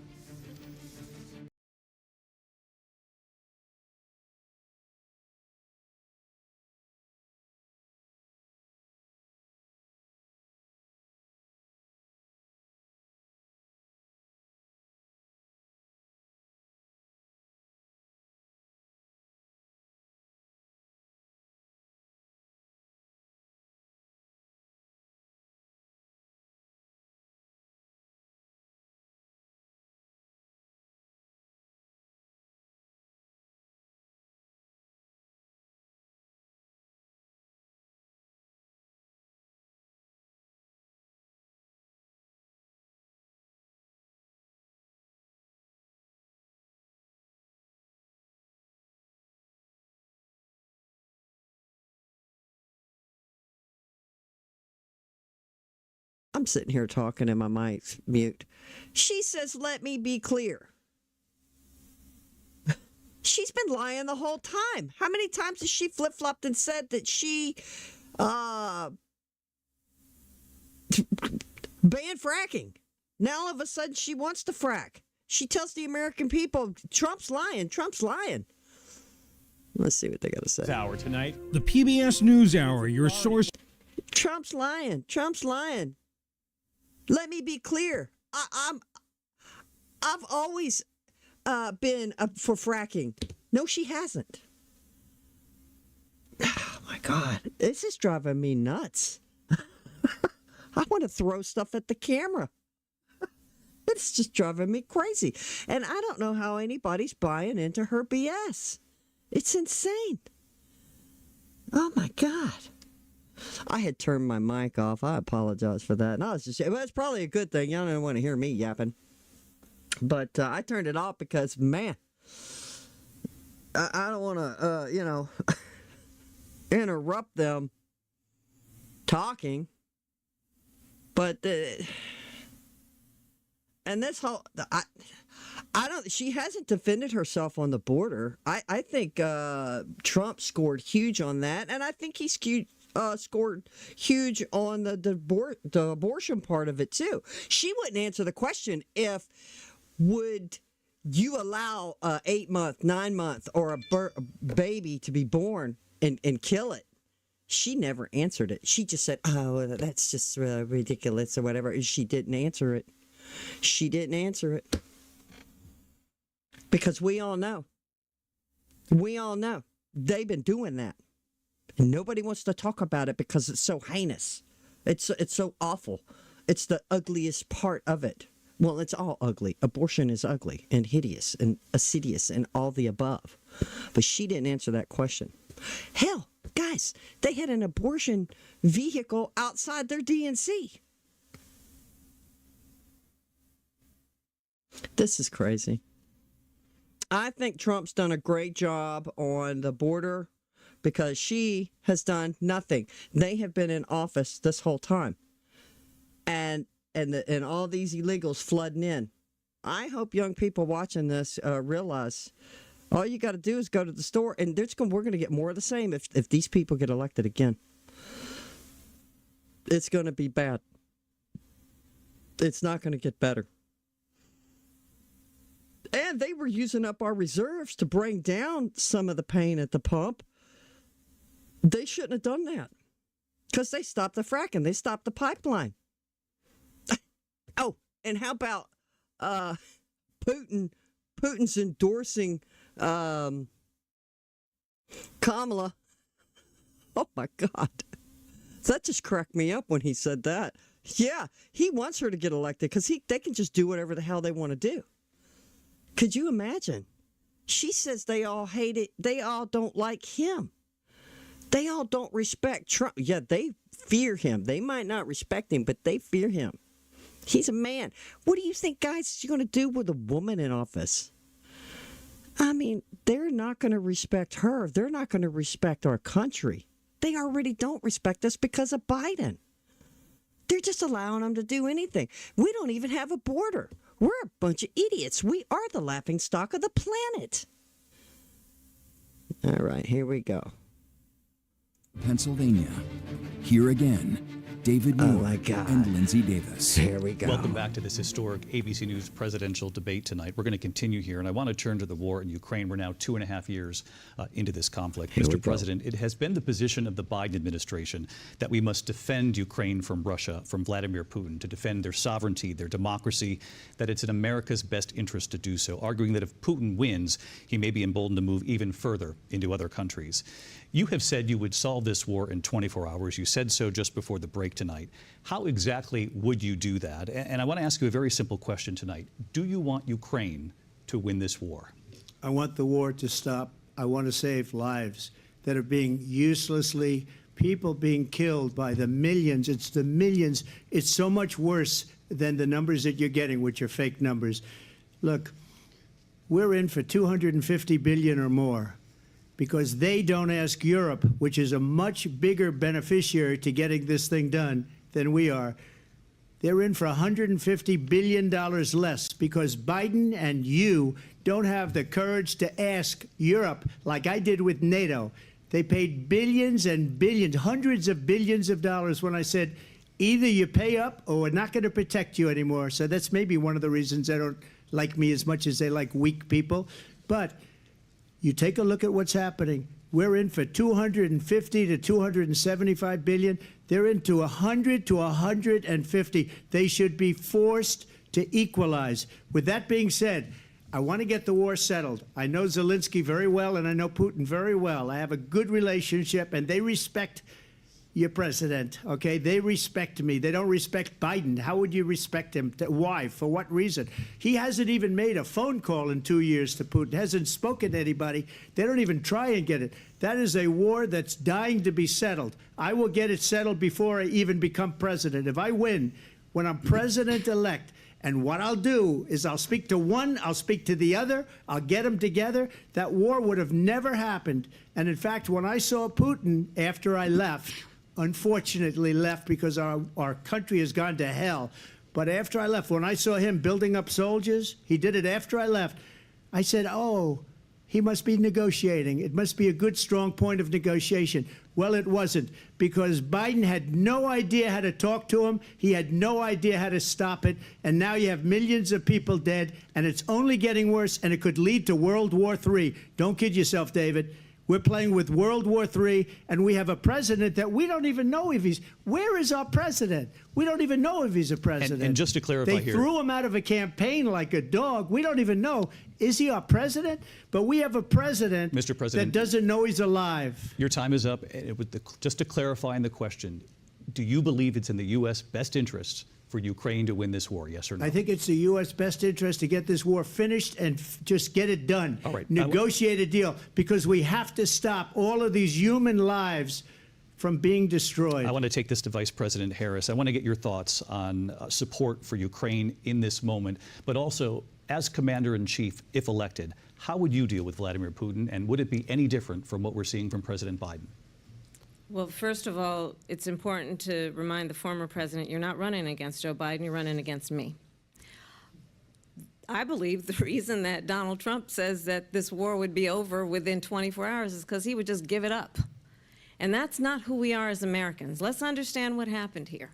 I actually met with Zelensky a few days before Russia invaded, tried through force to change territorial boundaries, to defy one of the most important international rules and norms, which is the importance of sovereignty and territorial integrity. And I met with President Zelensky. I shared with him American intelligence about how he could defend himself. Days later, I went to NATO's eastern flank, to Poland and Romania. And through the work that I and others did, we brought 50 countries together to support Ukraine in its righteous defense. And because of our support, because of the air defense, the ammunition, the artillery, the javelins, the Abrams tanks that we have provided, Ukraine stands as an independent and free country. If Donald Trump were president, Putin would be sitting in Kyiv right now. And understand what that would mean, because Putin's agenda is not just about Ukraine. Understand why the European allies and our NATO allies are so thankful that you are no longer president, and that we understand the importance of the greatest military alliance the world has ever known, which is NATO, and what we have done to preserve the ability of Zelensky and the Ukrainians to fight for their independence. Otherwise, Putin would be sitting in Kyiv with his eyes on the rest of Europe, starting with Poland. And why don't you tell the 800,000 Polish Americans right here in Pennsylvania how quickly you would give up for the sake of favor and what you think is a friendship with what is known to be a dictator who would eat you for lunch. Vice President Harris, thank you. We've heard from both of you on Ukraine tonight. Afghanistan came up in the last hour. I wanted her to respond to something you said earlier, and please, I'll give you a minute here. Putin would be sitting in Moscow, and he wouldn't have lost 300,000 men and women, but he would have been sitting in Moscow. Quiet, please. He would have been sitting in Moscow, much happier than he is right now. But eventually, you know, he's got a thing that other people don't have. He's got nuclear weapons. They don't ever talk about that. He's got nuclear weapons. Nobody ever thinks about that. And eventually, maybe he'll use them, and maybe he hasn't been that threatening, but he does have that. Something we don't even like to talk about. Nobody likes to talk about it. But just so you understand, they sent her to negotiate peace before this war started. 3 days later, he went in and he started the war because everything they said was weak and stupid. They said the wrong things. That war should have never started. She was the emissary. They sent her in to negotiate with Zelensky and Putin, and she did. And the war started 3 days later. And that's the kind of talent we have with her. She's worse than Biden. In my opinion, I think he's the worst president in the history of our country. She goes down as the worst vice president in the history of our country. But let me tell you something. She is a horrible negotiator. They sent her in to negotiate. As soon as they left, Putin did the invasion. President Trump, thank you. You did bring up something. You said she went to negotiate with Vladimir Putin. Vice President Harris, have you ever met Vladimir Putin? Can you clarify tonight? Yet again, I said it at the beginning of this debate, you're going to hear a bunch of lies coming from this fellow. And that is another one. When I went to meet with President Zelensky, I've now met with him over 5 times. The reality is it has been about standing as America always should, as a leader upholding international rules and norms, as a leader who shows strength, understanding that the alliances we have around the world are dependent on our ability to look out for our friends and not favor our enemies because you adore strongmen instead of caring about democracy. And that is very much what is at stake here. The President of the United States is commander-in-chief. And the American people have a right to rely on a president who understands the significance of America's role and responsibility in terms of ensuring that there is stability and ensuring we stand up for our principles and not sell them for the benefit of personal flattery. We've talked about Ukraine and Vladimir Putin. I do want to talk about Afghanistan. It came up in the first hour of this debate. I wanted to move on to Afghanistan. Stoltenberg said Trump did the most amazing thing I've ever seen. He got these countries, the 28 countries at the time, to pay up. He said, I've never seen. He's the head of NATO. He said, I've never seen. For years, we were paying almost all of NATO. We were being ripped off by European nations, both on trade and on NATO. I got them to pay up by saying one of the statements you made before, if you don't pay, we're not going to protect you. President Otherwise, Trump. we would have never gotten it. He said it was one of the most incredible jobs that he's ever seen done. Thank you. I want to turn to Afghanistan. It came up in the first hour of the debate, and we witnessed a poignant moment today on Capitol Hill, honoring the soldiers who died in the chaotic withdrawal from Afghanistan. I do want to ask the Vice President, do you believe you bear any responsibility in the way that withdrawal played out? Well, I will tell you, I agreed with President Biden's decision to pull out of Afghanistan. 4 presidents said they would, and Joe Biden did. And as a result, America's taxpayers are not paying the $300 million a day we were paying for that endless war. And as of today, there is not one member of the United States military who is in active duty in a combat zone in any war zone around the world, the first time this century. But let's understand how we got to where we are. Donald Trump, when he was president, negotiated one of the weakest deals you can imagine. He calls himself a deal maker. Even his national security advisor said it was a weak, terrible deal. And here's how it went down. He bypassed the Afghan government. He negotiated directly with a terrorist organization called the Taliban. The negotiation involved the Taliban getting 5,000 Taliban terrorists released. And get this, and the president at the time invited the Taliban to Camp David, a place of storied significance for us as Americans, a place where we honor the importance of American diplomacy, where we invite and receive respected world leaders. And this former president, as president, invited them to Camp David because he does not again appreciate the role and responsibility of the President of the United States to be commander-in-chief with a level of respect. And this gets back to the point of how he has consistently disparaged and demeaned members of our military, fallen soldiers, and the work that we must do to uphold the strength and the respect of the United States of America around the world. Vice President Harris, thank you. President Trump, your response to her saying that you began the negotiations with the Taliban. So if you take a look at that period of time, the Taliban was killing our soldiers, a lot of them, with snipers. And I got involved with the Taliban because the Taliban was doing the killing. That's the fighting force within Afghanistan. They don't bother doing that because, they deal with the wrong people all the time. But I got involved. And Abdul is the head of the Taliban. He is still the head of the Taliban. And I told Abdul, don't do it anymore. You do it anymore, you're going to have problems.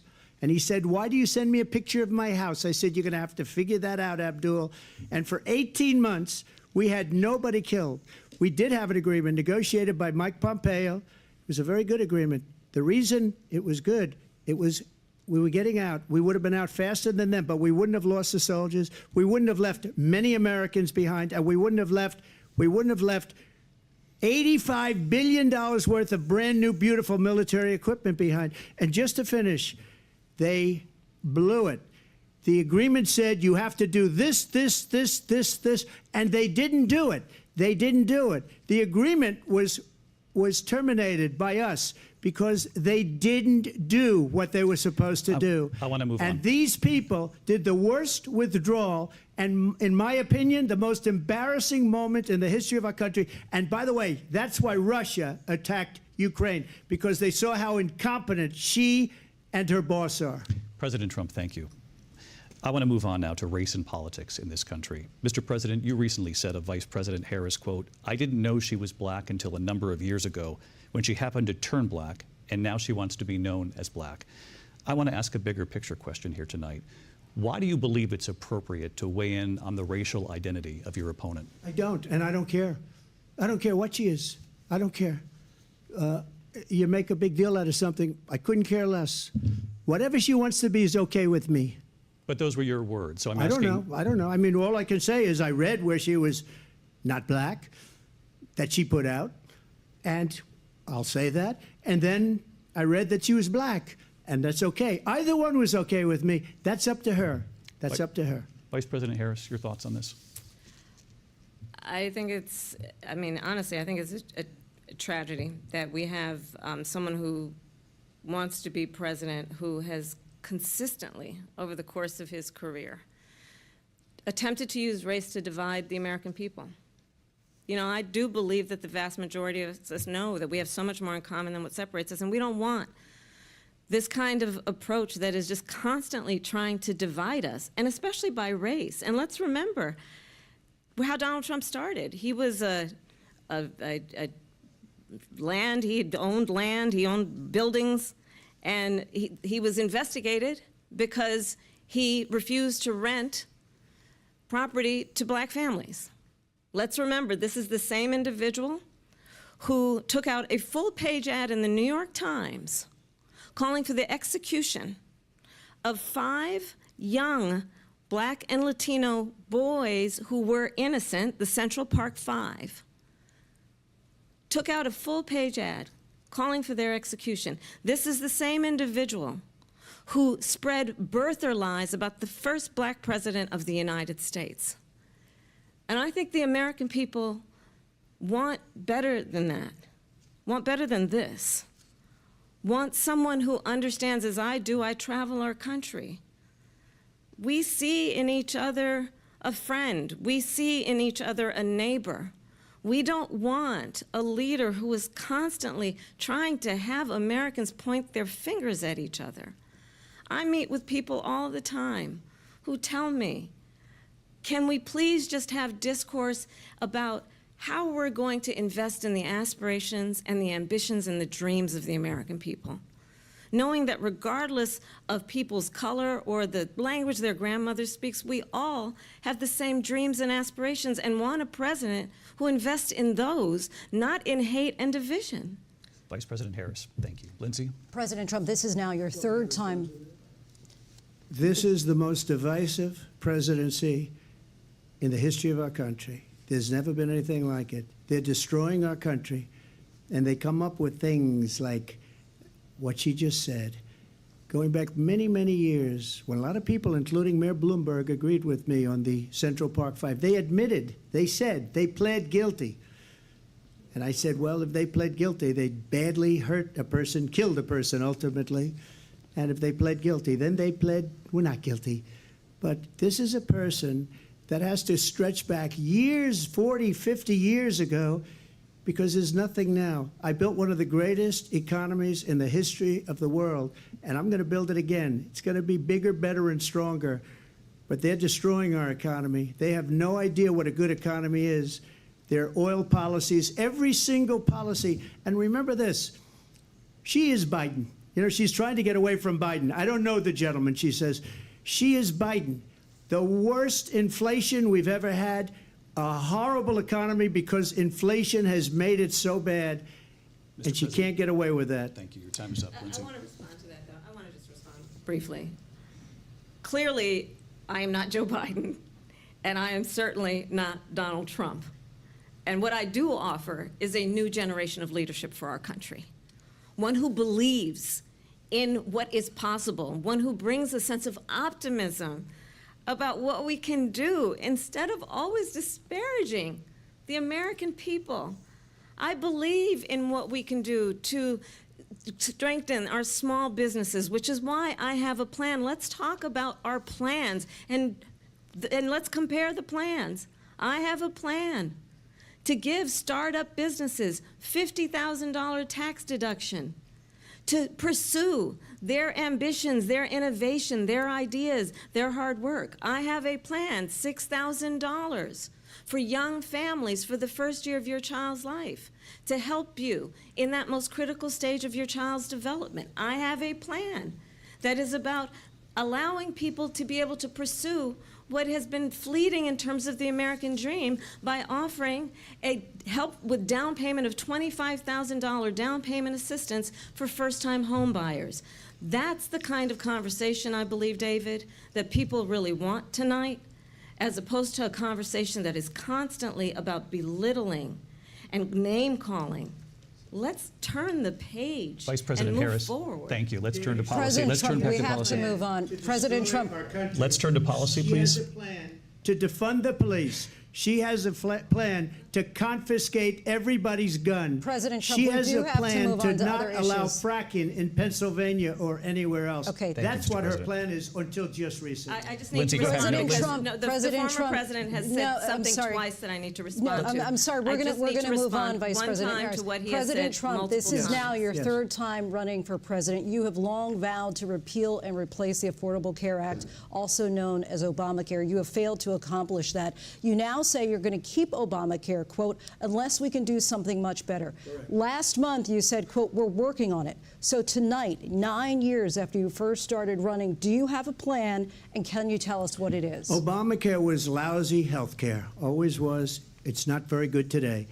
And what I said, that if we come up with something, and we are working on things, we're going to do it and we're going to replace it. But remember this, I inherited Obamacare because Democrats wouldn't change it. They wouldn't vote for it. They were unanimous. They wouldn't vote to change it. If they would have done that, we would have had a much better plan than Obamacare. But the Democrats came up. They wouldn't vote for it. I had a choice to make when I was president. Do I save it and make it as good as it can be, never going to be great, or do I let it rot?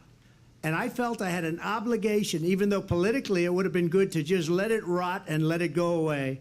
I decided, and I told my people, the top people, and they're very good people. I have a lot of good people in that administration. We read about the bad ones. We had some real bad ones, too, and so do they. They have really bad ones. The difference is they don't get rid of them. But let me just explain.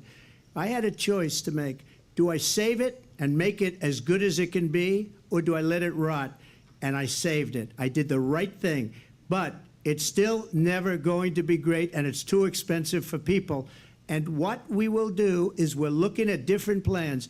If we can come up with a plan that's going to cost our people, our population, less money and be better health care than Obamacare, then I would absolutely do it. But until then, I'd run it as good as it can be run. So just a yes or no, you still do not have a plan? I have concepts of a plan. I'm not president right now. But if we come up with something, I would only change it if we come up with something that's better and less expensive. And there are concepts and options we have to do that. And you'll be hearing about it in the not-too-distant future. Vice President Harris, in 2017, you supported Bernie Sanders' proposal to do away with private insurance and create a government-run healthcare system. 2 years later, you proposed a plan that included a private insurance option. What is your plan today? Well, first of all, I absolutely support, and over the last 4 years as vice president, private health care options. But what we need to do is maintain and grow the Affordable Care Act. But I'll get to that, Lindsay. I just need to respond to a previous point that the former president has made. I've made very clear my position on fracking. And then this business about taking everyone's guns away. Tim Walz and I are both gun owners. We're not taking anybody's guns away. So stop with the continuous lying about this stuff. As it relates to the Affordable Care Act, understand, just look at the history to know where people stand. When Donald Trump was president, 60 times he tried to get rid of the Affordable Care Act. 60 times. I was a senator at the time when I will never forget the early morning hours when it was up for a vote in the United States Senate. And the late, great John McCain, who you have disparaged as being, you don't like him, you said, at the time because he got caught. He was an American hero. The late, great John McCain, I will never forget that night, walked onto the Senate floor and said, no, you don't. No, you don't. No, you don't get rid of the Affordable Care Act. You have no plan. And what the Affordable Care Act has done is eliminate the ability of insurance companies to deny people with pre-existing conditions. I don't have to tell the people watching tonight, you remember what that was like? Remember when an insurance company could deny if a child had asthma, if someone was a breast cancer survivor, if a grandparent had diabetes? And thankfully, as I've been vice president, and we over the last 4 years have strengthened the Affordable Care Act, we have allowed for the first time Medicare to negotiate drug prices on behalf of you, the American people. Donald Trump said he was going to allow Medicare to negotiate drug prices. He never did. We did. And now we have capped the cost of insulin at $35 a month. Since I've been vice president, we have capped the cost of prescription medication for seniors at $2,000 a year.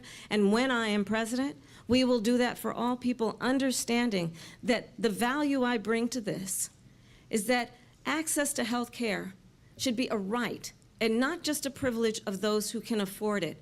And the plan has to be to strengthen the Affordable Care Act, not get rid of it, Vice President Harris, in terms of where Donald Trump stands on that. I want to move to an issue that's important for a lot of... She made a mistake. At number one, John McCain fought Obamacare for 10 years. But it wasn't only him. It were all of the Democrats that kept it going. And you know what? We can do much better than Obamacare, much less money. But she won't improve private insurance for people, private medical insurance. That's another thing she doesn't want to give. People are paying privately for insurance that have worked hard and made money, and they want to have private. She wants everybody to be on government insurance where you wait 6 months for an operation that you need immediately. President Trump, thank you. We have another issue that we'd like to get to that's important for a number of Americans, in particular younger voters, and that's climate change. President Trump, with regard to the environment, you say that we have to have clean air and clean water. Vice President Harris, you call climate change an existential threat. The question to you both tonight is, what would you do to fight climate change? And Vice President Harris, we'll start with you. 1 minute for you each. Well, the former president had said that climate change is a hoax. And what we know is that it is very real. You ask anyone who lives in a state who has experienced these extreme weather occurrences, who now is either being denied home insurance or it's being jacked up. You ask anybody who has been the victim of what that means in terms of losing their home, having nowhere to go. We know that we can actually deal with this issue. The young people of America care deeply about this issue. And I am proud that as vice president over the last 4 years, we have invested $1 trillion in a clean energy economy, while we have also increased domestic gas production to historic levels. We have created over 800,000 new manufacturing jobs while I have been vice president. We have invested in clean energy to the point that we are opening up factories around the world. Donald Trump said he was going to create manufacturing jobs. He lost manufacturing jobs. And I'm also proud to have the endorsement of the United Auto Workers and Sean Fain, who also know that part of building a clean energy economy includes investing in American-made products, American automobiles. It includes growing what we can do around American manufacturing and opening up auto plants, not closing them like happened under Donald Trump. Vice President Harris, thank you. It didn't happen under Donald Trump. Let me just tell you, they lost 10,000 manufacturing jobs this last month. They're all leaving. They're building big auto plants in Mexico, in many cases owned by China. They're building these massive plants, and they think they're going to sell their cars into the United States because of these people. What they have given to China is unbelievable. But we're not going to let that. We'll put tariffs on those cars so they can't come into our country, because they will kill the United Auto Workers and any auto worker, whether it's in Detroit or South Carolina or any other place. What they've done to business and manufacturing in this country is horrible. We have nothing because they refuse. You know, Biden doesn't go after people because supposedly China paid him millions of dollars. He's afraid to do it. Between him and his son, they get all this money from Ukraine. They get all this money from all of these different countries. And then you wonder, why is he so loyal to this one, that one, Ukraine, China? Why is he? Why did he get $3.5 million from the mayor of Moscow's wife? Why did she pay him $3.5 million? This is a crooked administration, and they're selling our country down the tubes. President Trump, thank you. Thank you. We'll be right back with closing statements from both of our candidates. An historic night, this ABC News presidential debate from Philadelphia. Back in a moment.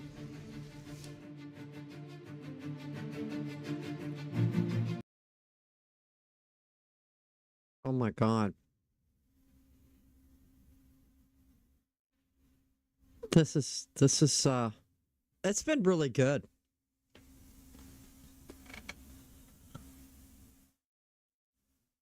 Wow. I still think she's been still giving gobbledygook that we're going to do this and we're going to do that. And she hasn't done nothing. She's not going to do anything. How?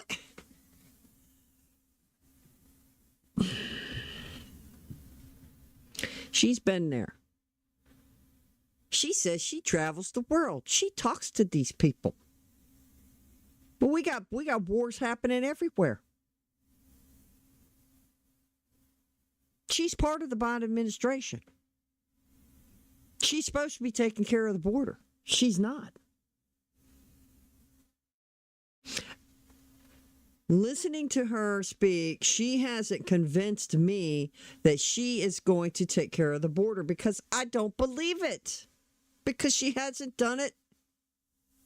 But she's in office now.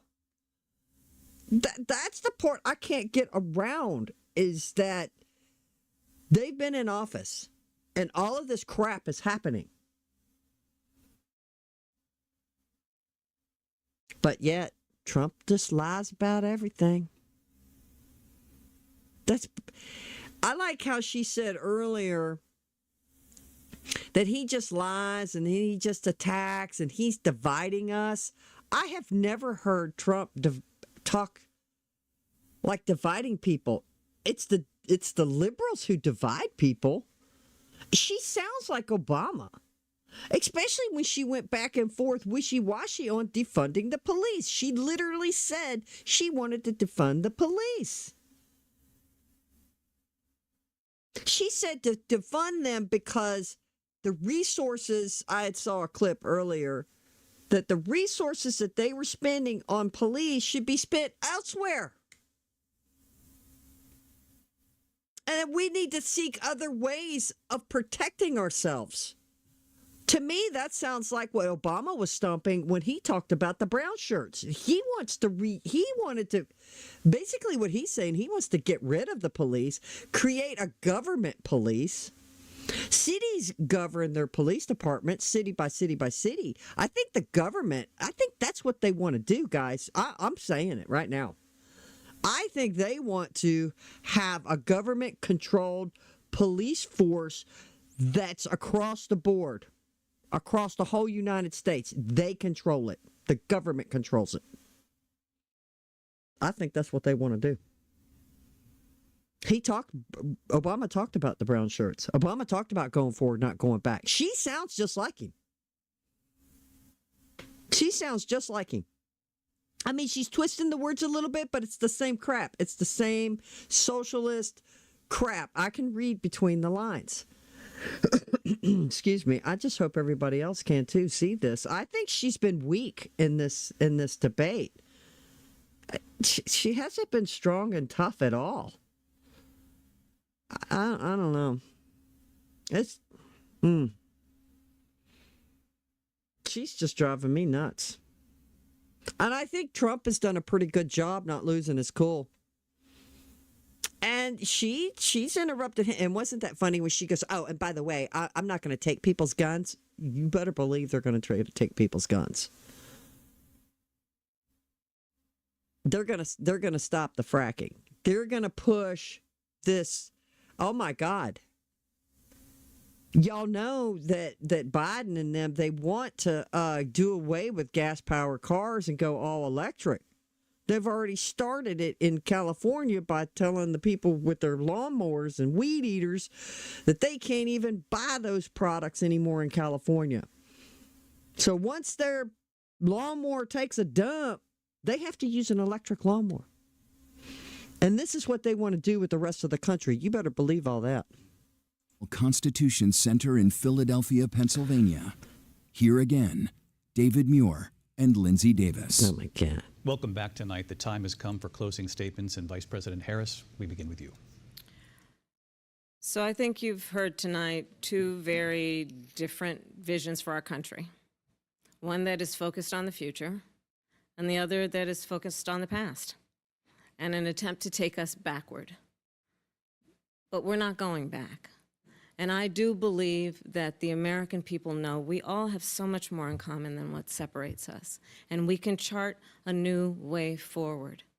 And a vision of that includes having a plan, understanding the aspirations, the dreams, the hopes, the ambition of the American people, which is why I intend to create an opportunity economy, investing in small businesses, in new families, in what we can do around protecting seniors, what we can do that is about giving hardworking folks a break and bringing down the cost of living.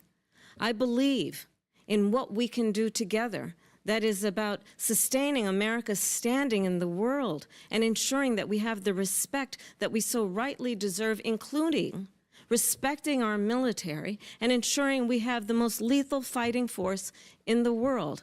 I will be a president that will protect our fundamental rights and freedoms, including the right of a woman to make decisions about her own body and not have her government tell her what to do. I'll tell you, I started my career as a prosecutor. I was a DA, I was an attorney general, a United States senator, and now vice president. I've only had one client, the people. And I'll tell you, as a prosecutor, I never asked a victim or a witness, are you a Republican or a Democrat? The only thing I ever asked them, are you okay? And that's the kind of president we need right now. Someone who cares about you and is not putting themselves first. I intend to be a president for all Americans and focus on what we can do over the next 10 and 20 years to build back up our country by investing right now in you, the American people. Vice President Harris, thank you. President Trump? So she just started by saying she's going to do this, she's going to do that, she's going to do all these wonderful things. Why hasn't she done it? She's been there for 3.5 years. They've had 3.5 years to fix the border. They've had 3.5 years to create jobs and all the things we talked about. Why hasn't she done it? She should leave right now, go down to that beautiful White House, go to the Capitol, get everyone together and do the things you want to do, but you haven't done it, and you won't do it because you believe in things that the American people don't believe in. You believe in things like we're not going to frack, we're not going to take fossil fuel, we're not going to do things that are going to make this country strong, whether you like it or not. Germany tried that, and within 1 year, they were back to building normal energy plants. We're not ready for it. We can't sacrifice our country for the sake of bad vision. But I just ask one simple question. Why didn't she do it? We're a failing nation. We're a nation that's in serious decline. We're being laughed at all over the world. All over the world, they're laughed. I know the leaders very well. They're coming to see me. They call me. We're laughed at all over the world. They don't understand what happened to us as a nation. We're not a leader.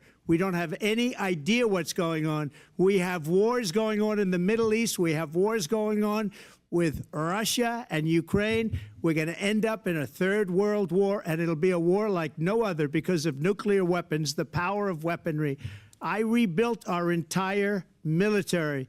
She gave a lot of it away to the Taliban. She gave it to Afghanistan. What these people have done to our country, and maybe toughest of all, is allowing millions of people to come into our country. Many of them are criminals, and they're destroying our country. The worst president, the worst vice president in the history of our country. President Trump, thank you. And that is our ABC News presidential debate from here in Philadelphia at the National Constitution Center. I'm Lindsay Davis. And I'm David Muir. Thank you for watching here in the U.S. and all over the world, and from all of us here at ABC News. Good night.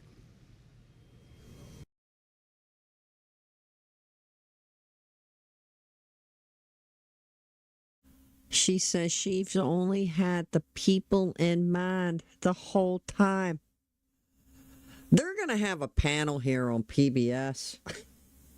Actually, I watched a panel of them earlier, and it was actually not bad. They had, let's see what they got to say.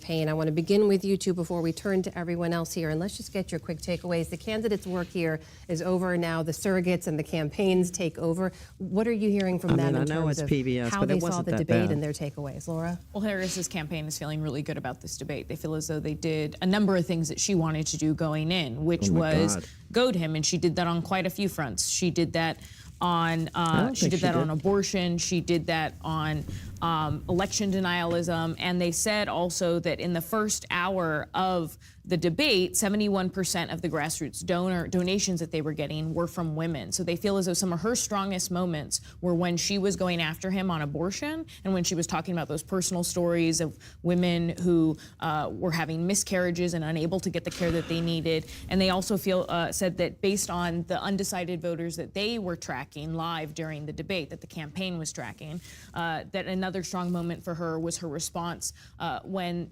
Donald Trump was questioned about her black identity and her saying that racism is a pattern for him and that America doesn't want this anymore, as well as her response to him on election denialism and January 6th. They said that ranked really well with the undecided voters. Lisa, we knew that the Harris strategy was going to be to try to goad President Trump to going off script. What's the Trump campaign saying about some of those The Trump moments? campaign knew that too. Former President Trump knew that. I will tell you, I have not heard from my Trump campaign sources, some of whom usually do text me back in situations like this. So that's a sign. The Trump campaign did put out an official statement declaring that Trump was the winner of this debate. There has been a lot of response when I posted that on social media. People saying they don't. I think he did. And what the hell? So she gets more money because they talk about aborting babies? That is disturbing. I'm sorry, people. No, I'm not sorry. That is just disturbing. You're going to get more money because we're going to kill more babies? People, we're not going to have any young people to take care of us when we're old. I'm already old. There's going to be an aging population. We need to stop killing our children. See it that way. But let's talk about other Republicans in Congress. I just got this from a Republican Senate source. They want to take back the Senate. They are very much in reach of doing that. Wrote me, I was in pain watching it. Imagine what Nikki could have done, talking about Nikki Haley. Trump just took the bait and missed the argument. When Vice President Harris talked about, for example, Wharton economists from his alma mater criticizing his economic plan, and then the size of his crowds really got under his skin, and you could see his tone and demeanor changing. Now, I thought he handled that question very well. I mean, he just came back at her and goes, people love my rallies. He has the biggest rallies anybody has ever had in the history of rallies for a president. I didn't think he didn't seem rattled to me. I guess people see what they want to see. I tried to listen to her. She didn't tell me nothing. She didn't tell me nothing. The same thing as she hasn't been taking any interviews this whole time. And she still gave us nothing of substance. but platitudes.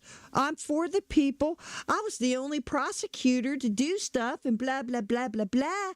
But man, and then he slammed her when he said, you guys have been in office for 3 years. Why don't you go back to that beautiful White House and go take care of business? And plus, he was right when he said that Biden is president. He could just go down there and shut the border down. It's a national security problem. He is the chief guy over the military. What Republicans in Capitol Hill thinks really probably doesn't matter. What matters is undecided voters. And we've been following voters throughout this campaign. We talked about it during the last debate. One of them, Zach Horn from Pennsylvania, Republican undecided voter, texted me this. He said, I've been moving toward Harris. Tonight's debate further confirmed that move toward Harris. He said, I am looking for someone to build a foundation of civility. Harris offers that. Trump does not. He says, tonight I could see her as a commander-in-chief. That's a big deal. Well, let's bring in our panel of experts. We've got Amy Lord help us all if that woman gets elected. Walter of the Cook Political Report with Amy Walter, Democratic strategist Amisha Cross, and Republican strategist Kevin Madden.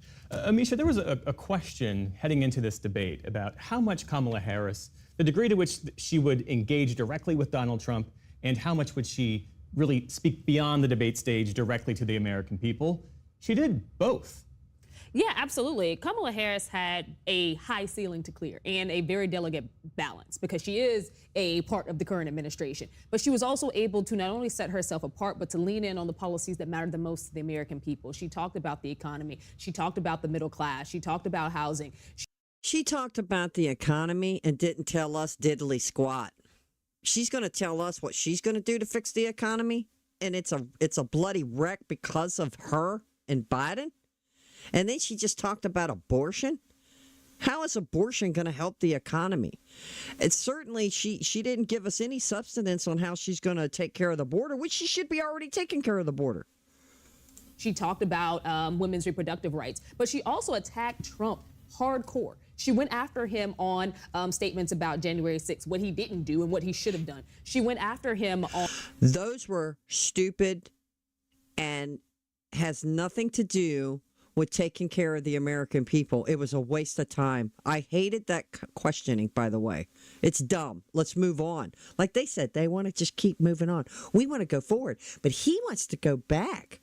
No, yeah, we do want to go back to when he was president. We do. Gas prices were nice. Grocery prices were nice. Everything was going great until they got in office. On a lot of the rhetoric that he's utilized over time, in large part the divisiveness, the darkness, the lack of a path forward, the way that he's trying to take America back. And she hit him hard on his own criminality. For him to start, radicalizing and talking about the tropes that he's issued in about migrants, but then to slam him down about the things that he's currently facing. Yeah, because of them.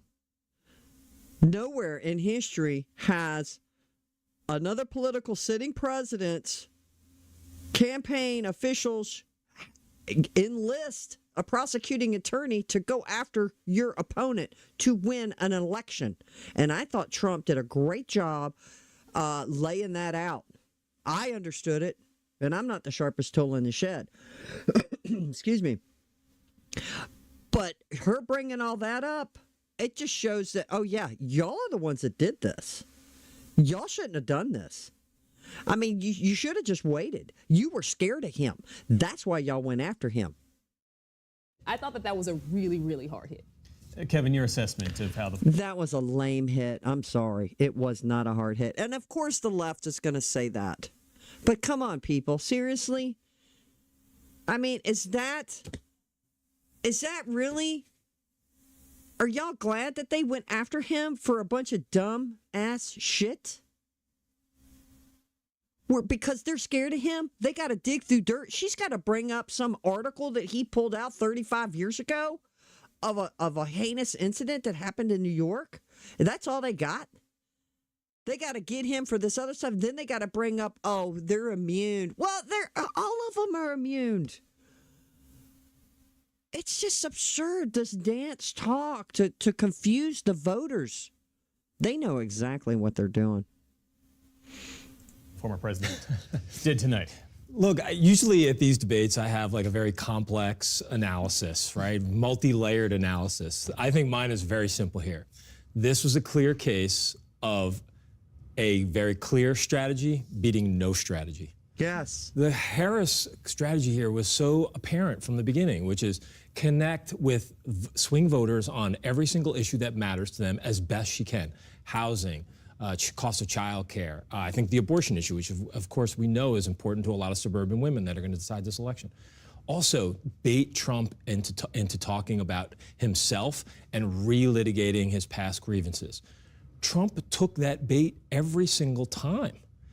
And he didn't connect on a lot of issues. He did probably his best on immigration, but I will tell you, I think for a lot of voters out there, it was less relevant to their experience, and it was more about Trump being agitated and making it more about Joe Biden and what Joe Biden did wrong. So it just felt like there were a lot of lost opportunities here for Trump to really fill in the blanks with a lot of voters about why Kamala Harris would be sort of out of the mainstream. And instead, I think what you're going to see now is a strategy of, and we're already seeing it, we're seeing a strategy of blaming the moderators for sort of putting a thumb on the scale when it came to fact checks. And I just don't think that is going to connect. We got to remember, we're in like essentially what is a European version of a snap election. And the compressed time schedule means that any advantage right now is. Look, I didn't think Trump was agitated at all. I thought he handled it very well. And when they brought up that thing about the Klan and she brought up the tiki torches and all that, that's all been proven to be BS. And the moderators didn't say it, and they should have. That if they were fact checking right then and there, because they've got a huge team, and they didn't say nothing. They didn't say nothing. Really going to make a difference. And I think right now you have to say advantage Harris with swing voters. Yeah. Which is interesting because Donald Trump and Kamala Harris, you could argue, Amy, both came into tonight's debate with the same goal, which is to try to find any edge they could to change the dynamics of this razor-thin race. I saw you shaking your head when Kevin was talking about Donald Trump's unforced errors and the missed opportunities. Right. So this was also about trying to fill in the blanks for somebody who's not as well known, and that's Kamala Harris. And I think both sides have been saying this for a while now. It's both a risk and an opportunity to not be as well defined as the vice president is. The opportunity for Trump in this was to fill in those blanks, attach her to the Biden presidency and to some of her past statements. He did that, but in a very scattershot way. I wrote down the first time he said Harris is Biden was 10:24 p.m. So it took over. Yeah, exactly. It was an hour into it. She is. Harris from the very beginning was on offense and making him the incumbent. When we talk about voters wanting to see a change, she talked about turning the page. What is this election going to be about? I'm the one that's turning the page. He's the one back on grievance. So she did what she wanted to do. To Kevin's point, she converted on the strategy that she had put forward. He was supposed to go in there and make this connection between Biden and Harris, make her look out of the mainstream. He was not as strong on that, in part because he was spending so much time either defending himself or, as folks have pointed out, relitigating past grievances. Well, Lisa, to that point, and Amy's mentioning the issues here, like two of the strongest issues for former President Trump are the economy and immigration. And after the first set of questions on the economy, it was really the immigration issue. He returned to again and again and again. He really didn't come back to some of those economic points that are relatively strong for Republicans. It is interesting that Vice President Harris invited people to go to a Donald Trump rally, because I will say that watching him at many rallies, his argument on immigration in his rallies is more cohesive. It's easier to get your hands around than what he laid out tonight in this debate. I'm going to mute that. Let's go here. Acknowledge that at all. I said that sarcastically. You know that. It was said, we lost by a whisker. That was said sarcastically. Look, there's so much proof. All you have to do is look at it. Oh, and then he said, no, I didn't All right, take we'll it as recut being that with the sarcastic. actual response from David Muir, which was, I didn't detect any sarcasm. That's opinion. That's opinion, that's Emily. opinion. And Yeah. and it is not up to the debate moderator to be saying, I don't quite believe you. That's what he's saying. I didn't believe your It answer. annoyed me. Who gives a flying fig what David Muir thinks of Trump's answer? That's true. And that's why these moderators getting into the business of live fact-checking debates is a farce. And in this case, it was so obviously a farce because not once did they attempt to do the same thing to Kamala Harris. And it was interesting because in the first half of the debate, Kamala Harris came out, she seemed maybe a little nervous. Donald Trump seemed like, he thought that she would be easier to debate than she actually was.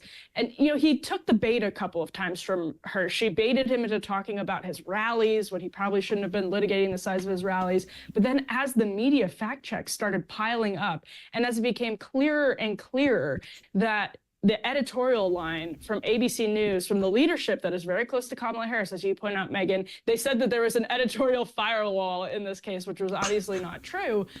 That bled all the way down into I this thought debate. he did and that good became on that increasingly obvious, response. And that's where Donald Trump picked up steam. He was, he I thought came across as a little overly defensive and angry in the first half of the debate. But as the media performance started to get more and more egregious, he actually really, really did start picking up steam.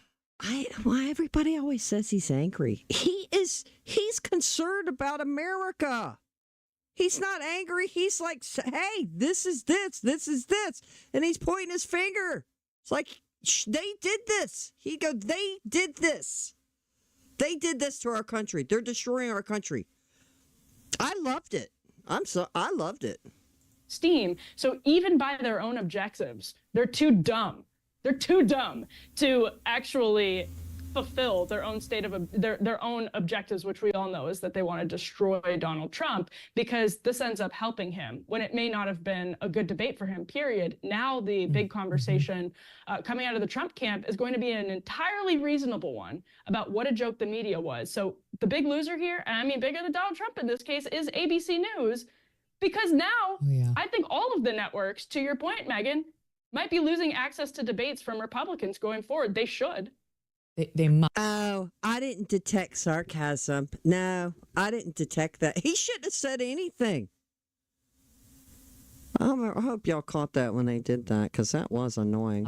They must. And just one final point on the fact check, the so-called fact check by this Lindsay Davis. Here, it's even more egregious and annoying when she's like, okay, there's no state in this union that allows a baby to be killed after being born. Or like if you do it, with the right body language, like it's very hard to deal with this lying liar who lies all the time, but I will handle it because I work for ABC News. That drove me nuts because she didn't answer the question. I wanted to hear a definitive out of her mouth going, absolutely not what I want or approve of a baby being killed that late in term, or the baby just sit after, if the baby's already been birthed and sitting in another room and they're just like, they're decided how they're going to kill it. She didn't answer it. And meanwhile, she's the one lying. It's just so infuriating to watch. Oh man, it was, right? Yeah. You can't, if Trump agrees to another debate on ABC, NBC, CBS, CNN, but maybe not CNN, because he did okay on the last one. He deserves what he gets. He deserves what he gets. Because Team Kamala tonight, right now, Rich, is saying, let's have another debate. Is he up for it? She's up for it. Let's have another one. Because now she's feeling good, and she's been reminded that her little pets in the media will run cover for her. They're even better than her emotional support governor. She's got an emotional support team out there now in the form of Muir and Davis, and she would have the same thing if this were an NBC or a CBS debate as well. Oh, I agree with that. So Trump, I don't know what he'll do. Should he do another debate? I think, yes, he should do another debate, but not with ABC. I think he should. I don't think this one went very well for him. I mean, he always seems vigorous, right, and vivid. He just has that presence that you can't fake, and that you see has naturally. And he made his points over and over again on the border, the economy, that she's been there for 3.5 years, but he was vague, he was repetitive, and I think she was overly rehearsed. Obviously, she's extremely rehearsed, but she got her points across, and I think they're probably delighted with her performance tonight. As we said, a lot of help from the moderators But I wouldn't be surprised if the Insta polls say that she won. I doubt it's decisive in the race, but they probably feel pretty good about what she did. Rehearsed, obviously. I have to tell you, I watched this seeing, yes, she scored some points. It was like watching a boxing match where you'd have to give her some technical points for landing points, articulating them. But I do not think she won the debate. I actually don't think so, because I think your average viewer at home understands it was 3 against 1 and would have a national sympathy for Donald Trump. Like, nobody likes that. They don't like an unfair contest. And I also thought her ridiculous preening and facial expressions and tisking and that made my blood boil when she gave him those smirks and that laugh when he's talking about the border and all the people who were coming over and people are getting killed and she is smirking. God, I picked up on that as well. harumphing over on screen right were a massive turnoff. And that all happened, especially in the first 20 minutes of the debate when people are watching more than they are as the debate goes on. We actually pulled a bit of a montage of some of these faces, I think. Let's take a look. Yeah, watch these faces, guys. It's video. Look at her. The hand under the chin. Oh, gee, go on. Oh, do tell. Do tell. Yeah, but to put it in context is what he's saying, what he's responding to, and she was making these faces. That was, to me, was outrageous and disturbing. All right. It went on like this for a while. Yeah, the Democrats haven't done very well. The scowling. And here's the other thing, Rich. As it turns out, we'll just keep playing this, but as it turns out, she's the one who needed the mic muted. She's the one who kept trying to interrupt. Oh, yeah. She was interrupting him. And he's like, let me speak, And then he made a comment like, what that's all about. Y'all seen those clips of her before? Like, I'm speaking. I'm talking. I've got the floor. Well, she has nothing to say. She literally has nothing to say. She's the one who should be happy that they wound up muting it because she was the interrupting cow, not Trump. Yeah. So the Democrats have had some trouble with their on camera not speaking moments. With Biden, it was the mouth just hanging agape, which wasn't a good look. And this was a terrible look. I think this was a terrible look for her as well. Now, the difference in the commentary, and you're going to get this if anywhere else I went, like I think with the PBS, they were more left. Even the guy that's representing conservative Republicans. Trump just had failed opportunities, and he did that. I think he responded appropriately to everything. If we're really analyzing this, look, she starts saying some stupid crap, and he just comes back, he makes his point, and he moves on, and he makes these other points. He was dead on. She got it under control a little later, but it was just awful at the beginning. And she repeatedly tried to interrupt even though her mic wasn't on. And that led to a good Trump moment where he did the I'm speaking, please. Yeah. Does that sound familiar? Kind of needling her with that. That was good. Now, this is live from Megyn Kelly. I just switched over to. I've just been pausing it, so we're probably a few minutes behind. And she used half a dozen times in the debate with Mike Pence. But wait, I'm going to give you one more reason why I don't think she did well. And it was the personal insults, because I don't think American women who... She accused Trump of personal insults, but that's all she did was insult him. That's all she did was wanted to divide. She is a clone of Obama. Guys, think about Obama's speech when he was stumping. We're going to go forward. We don't want to go back. The old way. The old way. Oh, what way? Whatever. He used to say dumb stuff. We're always going forward. Attack your opponents. Destroy them, which this administration went even further by throwing indictments at Trump to try to just destroy him so he wouldn't run. So they would have nobody to oppose them. This was planned. And they're geniuses at it. they're all trying to get it home, are going to respond favorably to the repeated personal insults she hurled at him. Every time. And then she kept accusing him, well, the American people, blah, blah, blah. They don't want personal attacks. They want to hear what you're going to do, whatever. I'm, reading between what she was wanting to say. But she was doing that.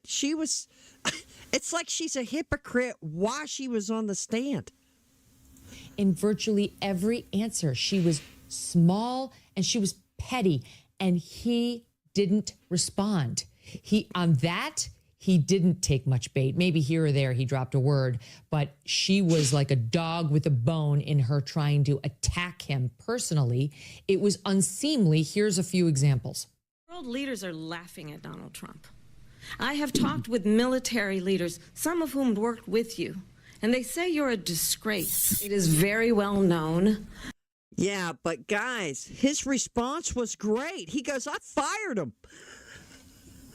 I fired all of them. And they wrote books. He goes, you guys didn't fire nobody. I thought it was brilliant. I was like, whoa, that was out of the park. Guys, all these military leaders don't like you. They say you don't love the country. You don't do that. He said, I fired them. Of course they're going to say that. They went and wrote books. Hey, when people are a failure on the left prop them up on a pedestal. Remember Rush Limbaugh used to say that? If there's any Rush babies out there, if there's anybody watching this, hey, prop them up. Give them medals. And give them positions in government when they're a failure. It's true. That Donald Trump is weak and wrong on national security and foreign policy. It is well known that he admires dictators, wants to... Well, I'll tell you what, we didn't have any wars under Trump, but the world is a dumpster fire because of you guys. Be a dictator on day one, according to himself. Now, see, people are buying into that. They're buying into the dictator crap. These young minds full of mush. I heard a woman, the guy was walking the streets and he was asking people who they were voting for. And he asked this woman, well, who are you voting for? She said, Kamala Harris. He said, why? She said, because Donald Trump's going to become a dictator and never leave office. I mean, I was like, what? That's the most ridiculous thing I've ever heard. And this woman believed it. She was serious. And answering this guy on the street's question. I was like, oh my God, they do buy into this propaganda. It's insane. People, you got to think for yourself. It is well known he exchanged love letters with Kim Jong-un. Why the European allies and our NATO allies are so... With your allies. And guys, if she gets elected, we've got to hear her whiny voice. For Pete's sake, please, please, don't let her get elected. Thankful that you are no longer president, and why don't you tell the 800,000 Polish Americans right here in Pennsylvania how quickly you would give up for the sake of favor and what you think is a friendship with what is known to be a dictator who would eat you for lunch. That was absurd. So all she did was attack him. She didn't tell. I want to know what. I wanted to watch this so I could see and hear what is she going to do for the country. All she did 90% of the time was to attack him, attack his record, bring up January 6th, some stupid crap, bring up something from 30 years ago with tiki torches, which was not true. Bring up that he had the worst economy. She literally said that Trump had they inherited. They love saying that. Obama said it. We inherited a bad economy. And she's saying we inherited a bad economy. The economy was great under Trump. It went on. We could have pulled more. And I wonder, I mean, even rewatching that, guys, come on. Trump killed it. Yes. She was a dumbass. Come on. Think about it. Points, I don't know that Trump would win this debate, but on style, Emily, I think she was a massive turnoff. That's interesting because there were also a couple of moments where she, the race question in particular, where they asked Donald Trump why he said that she used to be. He said black twice, and I know what he meant was it's the first thing he thought. Yeah, she said she was Indian. She's from India, right? And then, but he said black, and then he goes, I don't know. I mean, I don't care. It's irrelevant. And then he said, then she goes and let her, and now she's black. Look, that's no big secret. And why they even bring that up, it doesn't have nothing to do with taking care of the country, people. We need the country taken care of. We don't need a damn popularity contest. If you don't like Trump, damn it, he's going to get in there and go do the job. She is not. They're going to continue to destroy us with this woke propaganda crap. The border's going to stay open. They're going to stop fracking, and they're going to make us stop driving our cars. Think about it. That's what's going to happen. They're going to transform this country like you've never seen it before. Indian, and now she's black, and then they turned the question to Kamala Harris, and like we saw her do in the Dana Bash interview, I thought she did a good job of not getting into the identity politics trap. I thought there were a couple of moments where she was clearly scripted in the right direction, but on the dictator one, Democrats think that is very much like a dog with a bone, and I think average Americans watch that and they're like, what are you talking about? Exactly. What we want. Historically, what we've seen happen successfully is for our leaders to actually cut deals and to actually cut deals and actually lead the country. That other countries should fear us. Ladies and gentlemen, they are not going to fear Kamala Harris. They do not fear fumbling, bumbling Biden. And I am sorry, the man has some mental stuff going on because of his age and his health or whatever. I'm not making fun of him. Don't misunderstand. But we are not respected. They do not fear him, and they're not going to fear her. I'm going to tell you right now. They are not. They're going to walk all over us like nobody's business. Plus, she's going to destroy the country. That's what they want to do. That's what they've always wanted to do. Dumb down education, take God away, put all these stupid ass mandates on us. So what? So then we're just in a disaster. And then now, we have to rely on the government, and they can swoop in and go, well, everybody's going to get the same. So you get a loaf of bread. The other people get a loaf of bread. Mark my words, people. We do not want this. We do not want socialism. Go look up what was going on in the communist countries and socialist countries at the turn of the century. You do not want this. And I don't know why they've been feeding these young minds full of mush, this crap, and it's by design. George Soros and his programs and all the colleges have fed these people for years, for at least a few decades. They've infested and infiltrated our young children's minds full of mush, and parents paid for the college. Stop paying for the college. Go seek out a college that's not going to spew this propaganda. Engage with, talking about how you're so cool because you just ignore people who can stop wars no matter how bad they are. I just think that is a really dumb line of attack, and it's clearly one that they love and that they think is. Well, I think it showed weakness, by the way, with her saying that, because it was stupid. It really was.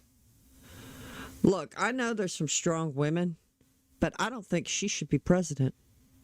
I feel like she should not be president. And I've been praying for our country. Like, God, please, touch the hearts of America. Bring us back. Bring us back to you. Save us from them. Brilliant.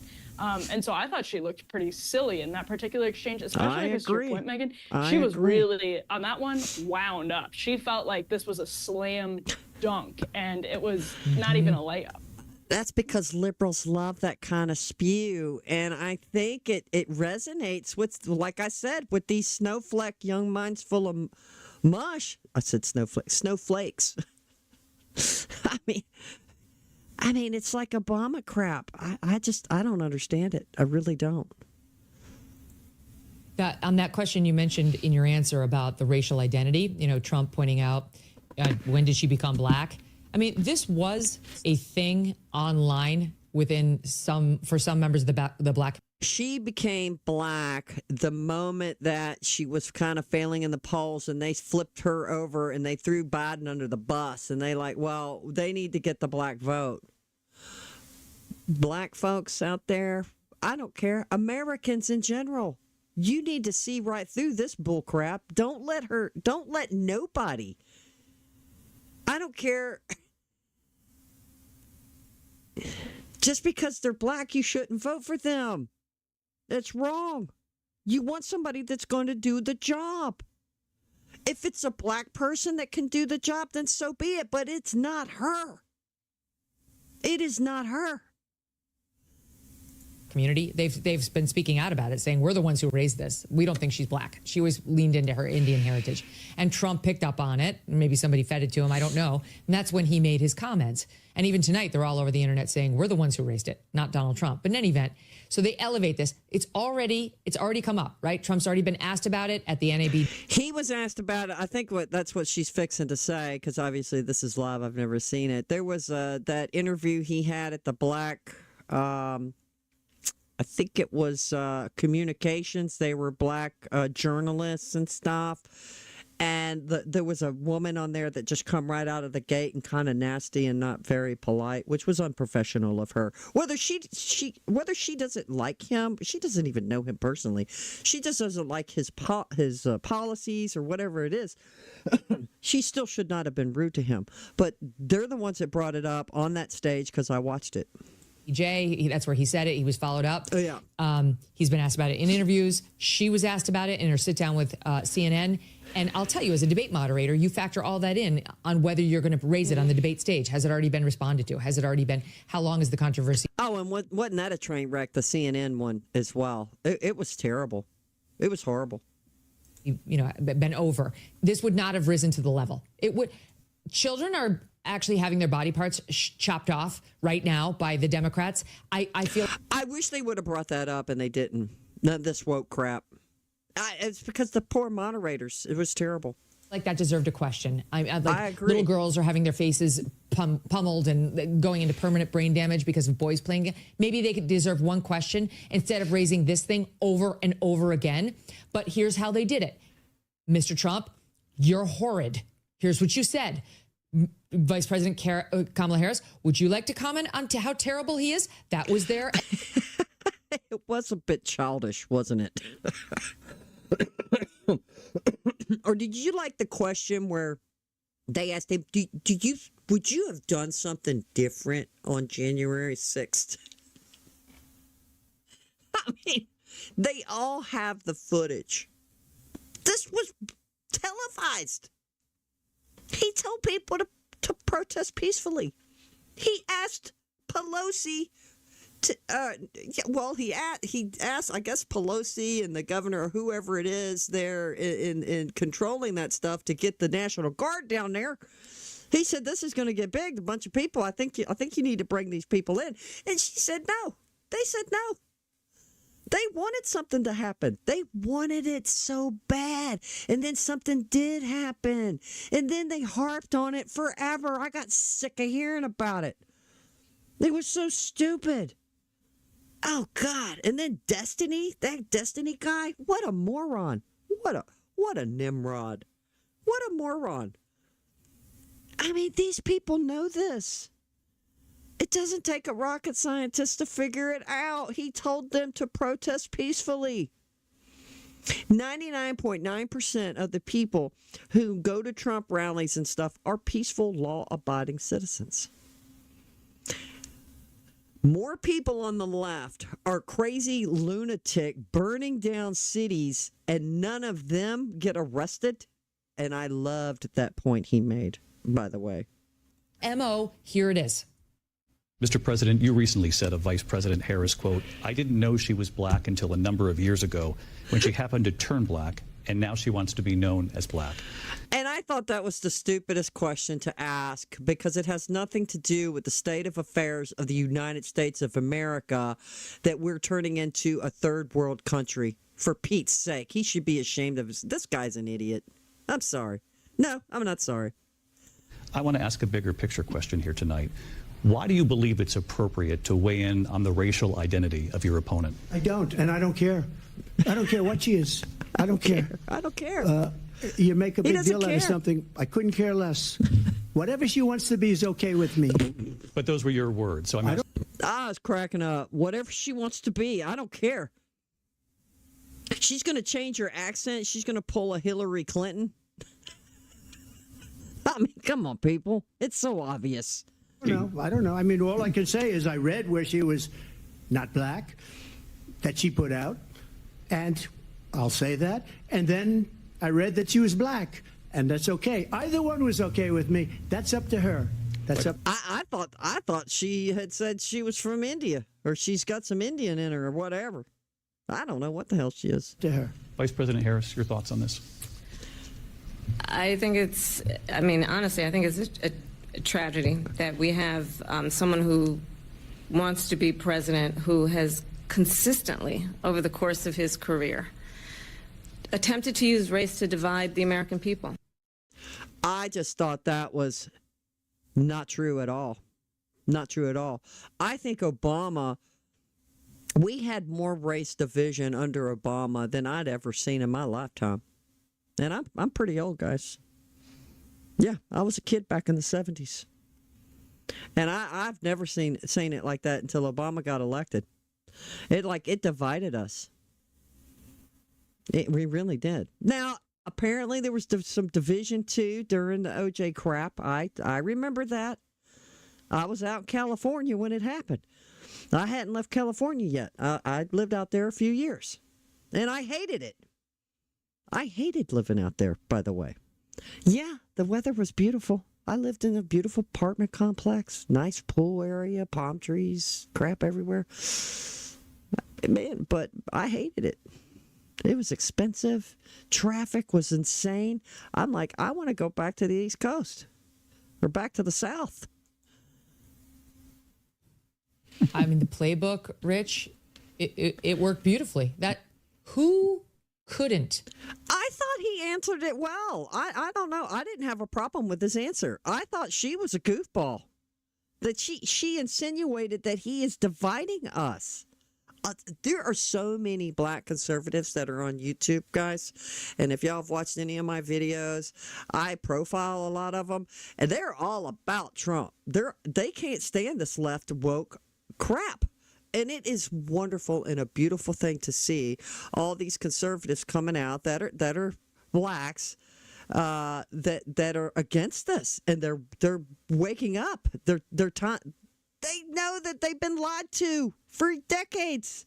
Look at the cities that are run by liberals. They're dumpster fires. Look good out there with those two moderators doing that for her. Yeah, that was a classic instance of the dynamic. I guarantee you. Now, I just thought of this just now. That I bet that she knew. She knew the questions that were coming up. She was prepared for the questions. I'm going out on a limb here. I'm just speculating. But come on, people. It's ABC we're talking about. Challenging question to Trump, and then to Kamala, what do you think about this terrible thing he said? And so there was about, I don't know, I didn't have a timer on it, but it felt from the initial questions, after the initial questions on the economy, I thought Trump was quite good on that. Then we get abortion, we get January 6th, we get election denial, we get this. It felt like it was stupid. All of those were dumb. And I was annoyed by all those stupid questions. I wish they would have just avoided that completely. They could stick to the climate crap. Yeah, because they didn't even bring up them wanting to mandate electric cars. That didn't even come up, and it should have. What they've done to California. It should have come up about the drugs pouring over the border and all these people in Philadelphia, in California, all of these cities across America with these poor people are on these drugs, and it's making them look like zombies. None of that was brought up, and all of this is under Biden and Harris administration. She is the border czar. This would not be happening if we had a wall. 45 minutes straight, it was on terrain that was not favorable to Donald Trump. And of course, not all terrain is going to be favorable to Donald Trump, and he created some of those problems for himself. But it felt like a very long time. And as you say, none of these things that would challenge Kamala Harris, like the thing that just emerged. Talk about something's new. You said as you pointed out, the answer about the Trump statement about her racial identity is old, but we just had the CNN getting the ACLU's scorecard or a questionnaire where she said that she supported the government paying for gender transforming surgery on illegal immigrants in detention is new. Like it broke a day or two ago, right? Did they ask her about that? No. No, they didn't. I was wanting to know if they were going to ask that. Question about that. And that's insane. Taxpayer money. And they already have, guys, people who are in prison, which they had some hearings on it, who say now these are heinous criminals, by the way, say they identify as a woman, and they get moved to a woman's prison. Let that sink in. This is all because of her. This is because of her. And they didn't even talk about that. It's an outrage. She also put on her website, finally, when she came out with her policy agenda, it says right there, plain as day, that she supports the Equality Act. And the Equality Act advances all of the awful mistreatment of young girls that we've just been talking about here. So she just puts this agenda out. It's a pretty obvious question. The CNN story comes out as well, and you get absolutely nothing. You get Donald Trump bringing it up, but nobody else seemed to have any interest in the story at all. No, they don't, and they're not. They're not going to. No, we're going to dodge and just move around all of that. And how about that stuff happening out in Colorado, Jefferson County, Colorado, where the diversity people. I'm having a brain fart on that. There's this lawyer team. They're representing them. Out in Colorado, the Jefferson Co. Last summer, the girl went to on a field trip to Philadelphia, to Washington, D.C., and lo and behold, she goes in her room. She's got 3 girls in there, and then there's a boy in there, and she's calling her mom. But she's going to have to share a bed with this kid, and she's in 5th grade. She's 11 years old. I was hoping they would bring up some of this woke crap, because this is insanity on our schools. Despite the fact that Kamala Harris has been a champion of these very policies. Yeah. They don't care, and they don't understand the right half of the country. There weren't any questions. No, they understand. I'm going to disagree with Megan here. They understand what they're doing. They've been doing this for decades. This has been plans upon plans upon plans. Some of these people are dead already. They don't care. They didn't, they're continuing to move forward with this agenda, with this liberal agenda. And I tell you what, in my lifetime, over the past 5 years, or at least the past 4 years, since Biden and them has been in office, this has gone on, woke has gone on steroids. Where now you've got the gender identity, called by the pronouns, stifling our speech. You can't even say certain words on YouTube. I mean, it's crazy. We're in America. It's for the people, by the people. We're supposed to be free. Now, I'm not saying you can get up in a theater and cry, scream fire, and there's no fire, and create a panic. No, not that kind of free speech. But don't tell me I have to call somebody a he, she, it, them, they, what, when, where, and why. Don't put that in my mouth. I can say what I want to say. And even if I offend somebody, oh well. Boo-hoo, right? But the thing is, we have free speech, and these people know what they're doing, and they've been doing it for years. They dumbed down our education. They took Christianity out of school. They took away God. Now they've been indoctrinating our children for the past few years with this woke crap. Trans men dressed up as these horrific, scary women going into schools and dancing and shaking themselves in front of small children. And they promoted this. They want to destroy us from within. We are becoming a Sodom and Gomorrah, and that's what they want. They want us to be destroyed. Because then they can come and go, well, we're going to save you. We're all going to be the same. Just the point I was making earlier. I think they know exactly what they're doing. Questions designed to test whether she's too far left for the right half of this country and, frankly, for the left half of this country. All of the questions were trying to expose how radical he is, how bad he is.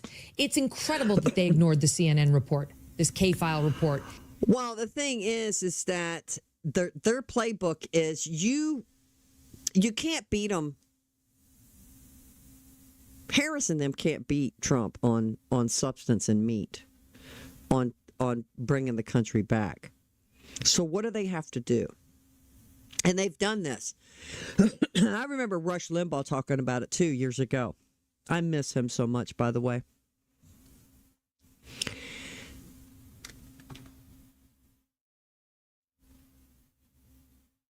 They know exactly what they are doing. He used to say, yeah, they want to destroy you. They're going to attack you because they can't win in an argument. So they have to attack you. They got to find any dirt that they can. They'll scrounge up anybody they can. Now, look, they were trying to scrounge up any kind of woman that would say that Trump did something to her or said something out of cuff to her and just destroy them. But look at when Obama was being elected. Oh, no, don't talk about where he was born. Oh, no, he's this, he's that, and this kind of thing. But nobody was really literally on the right attacking him personally. They were looking for, okay, is he legitimately a citizen? Okay, that's fair enough. What has he done lately? He didn't do nothing. He came from nowhere. He was a community agitator. He came from nowhere. And then somehow he becomes a senator. And then out of nowhere, he's running for president. It's insane to me how it happened. If you go back and look and watch the pattern, you're like, oh my God, how did this happen? But think about how the right was coming after Obama on policies because he was a socialist. But how were they coming after their other opponents? They were attacking them personally. They were, Palin, they attacked her personally. Oh, I can see it from my house. You know, they just made fun. They make fun. They attack personal, and then they try to dig up dirt. It's not, we can't win on ideas. They know this. They're not going to win on ideas. They're going to win on stupid social issues like woke crap, gay marriage, just dumb-ass stuff that doesn't mean diddly squat. But they're not going to beat them on substance. They know exactly what they're doing. That in which they exposed, yes, she had told the ACLU that she wanted to make taxpayers pay for gender transition surgeries for criminally convicted illegal immigrants. Can you get more radical than that? That she wanted to take away funding from ICE at the border. There were so many things. Oh, that she wants to legalize all drugs. She wants to legalize all drugs, including fentanyl and heroin. She wants to. Again, I'm going to say it. Yes, they want all of this. They want us to destroy ourselves. Do you think these people are sitting back and laughing how stupid we are? And guess what? We are. We elected Biden. Whether he won fair or not, because, guys, it's been known for decades. Dead people vote for Democrats. Somehow dead people vote for Democrats. It's not a big secret. It seems like nobody wants to talk about it, but it's true. Trump had a legitimate reason to contest the election, and he has the right to. Remember the Chads? Remember the Chads when Bush was running against Al Gore? Boy, Al Gore was pissed. The hanging Chads and all of this crap.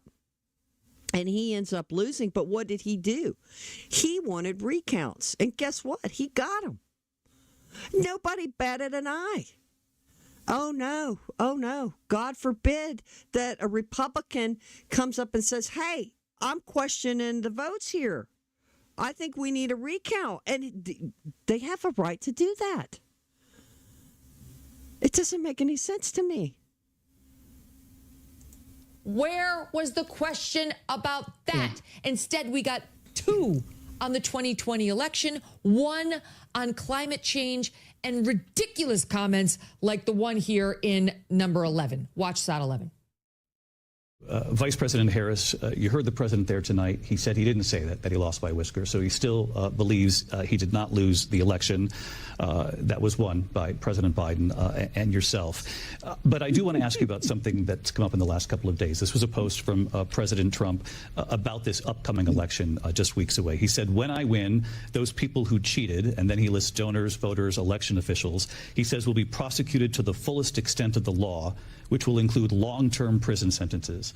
One of your campaign's top lawyers responded saying, we won't let Donald Trump intimidate us. We won't let him suppress the vote. Is that why? That's exactly what they did to Trump. They're just trying to get him with the long arm of the law.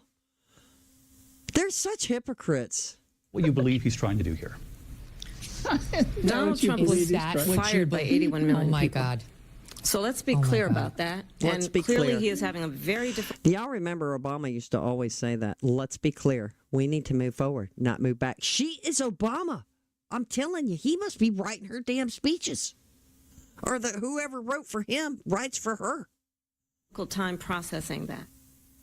So I don't have a problem with bringing up that Trump post. It's newsworthy. It's important. But the way the question is framed is, do you agree with your own campaign, Madam Vice President? And going back. No, I don't agree with him.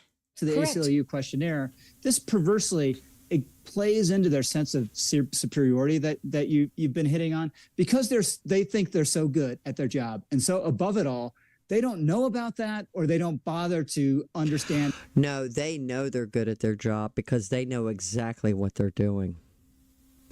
Here comes Harris out of nowhere because Biden loses the debate. They want him out. They were before saying prior to that, Harris can't do that. She nobody likes her. She's not done anything. And then all of a sudden the script flips. Like soon as she said, okay, now they're going to hand it to her without even a vote on it. Right. So then all of a sudden now everybody, she's the best thing since sliced bread. They know exactly what they're doing. They could just say anything and people believe it. It's actually mind-blowing that people buy into Trump.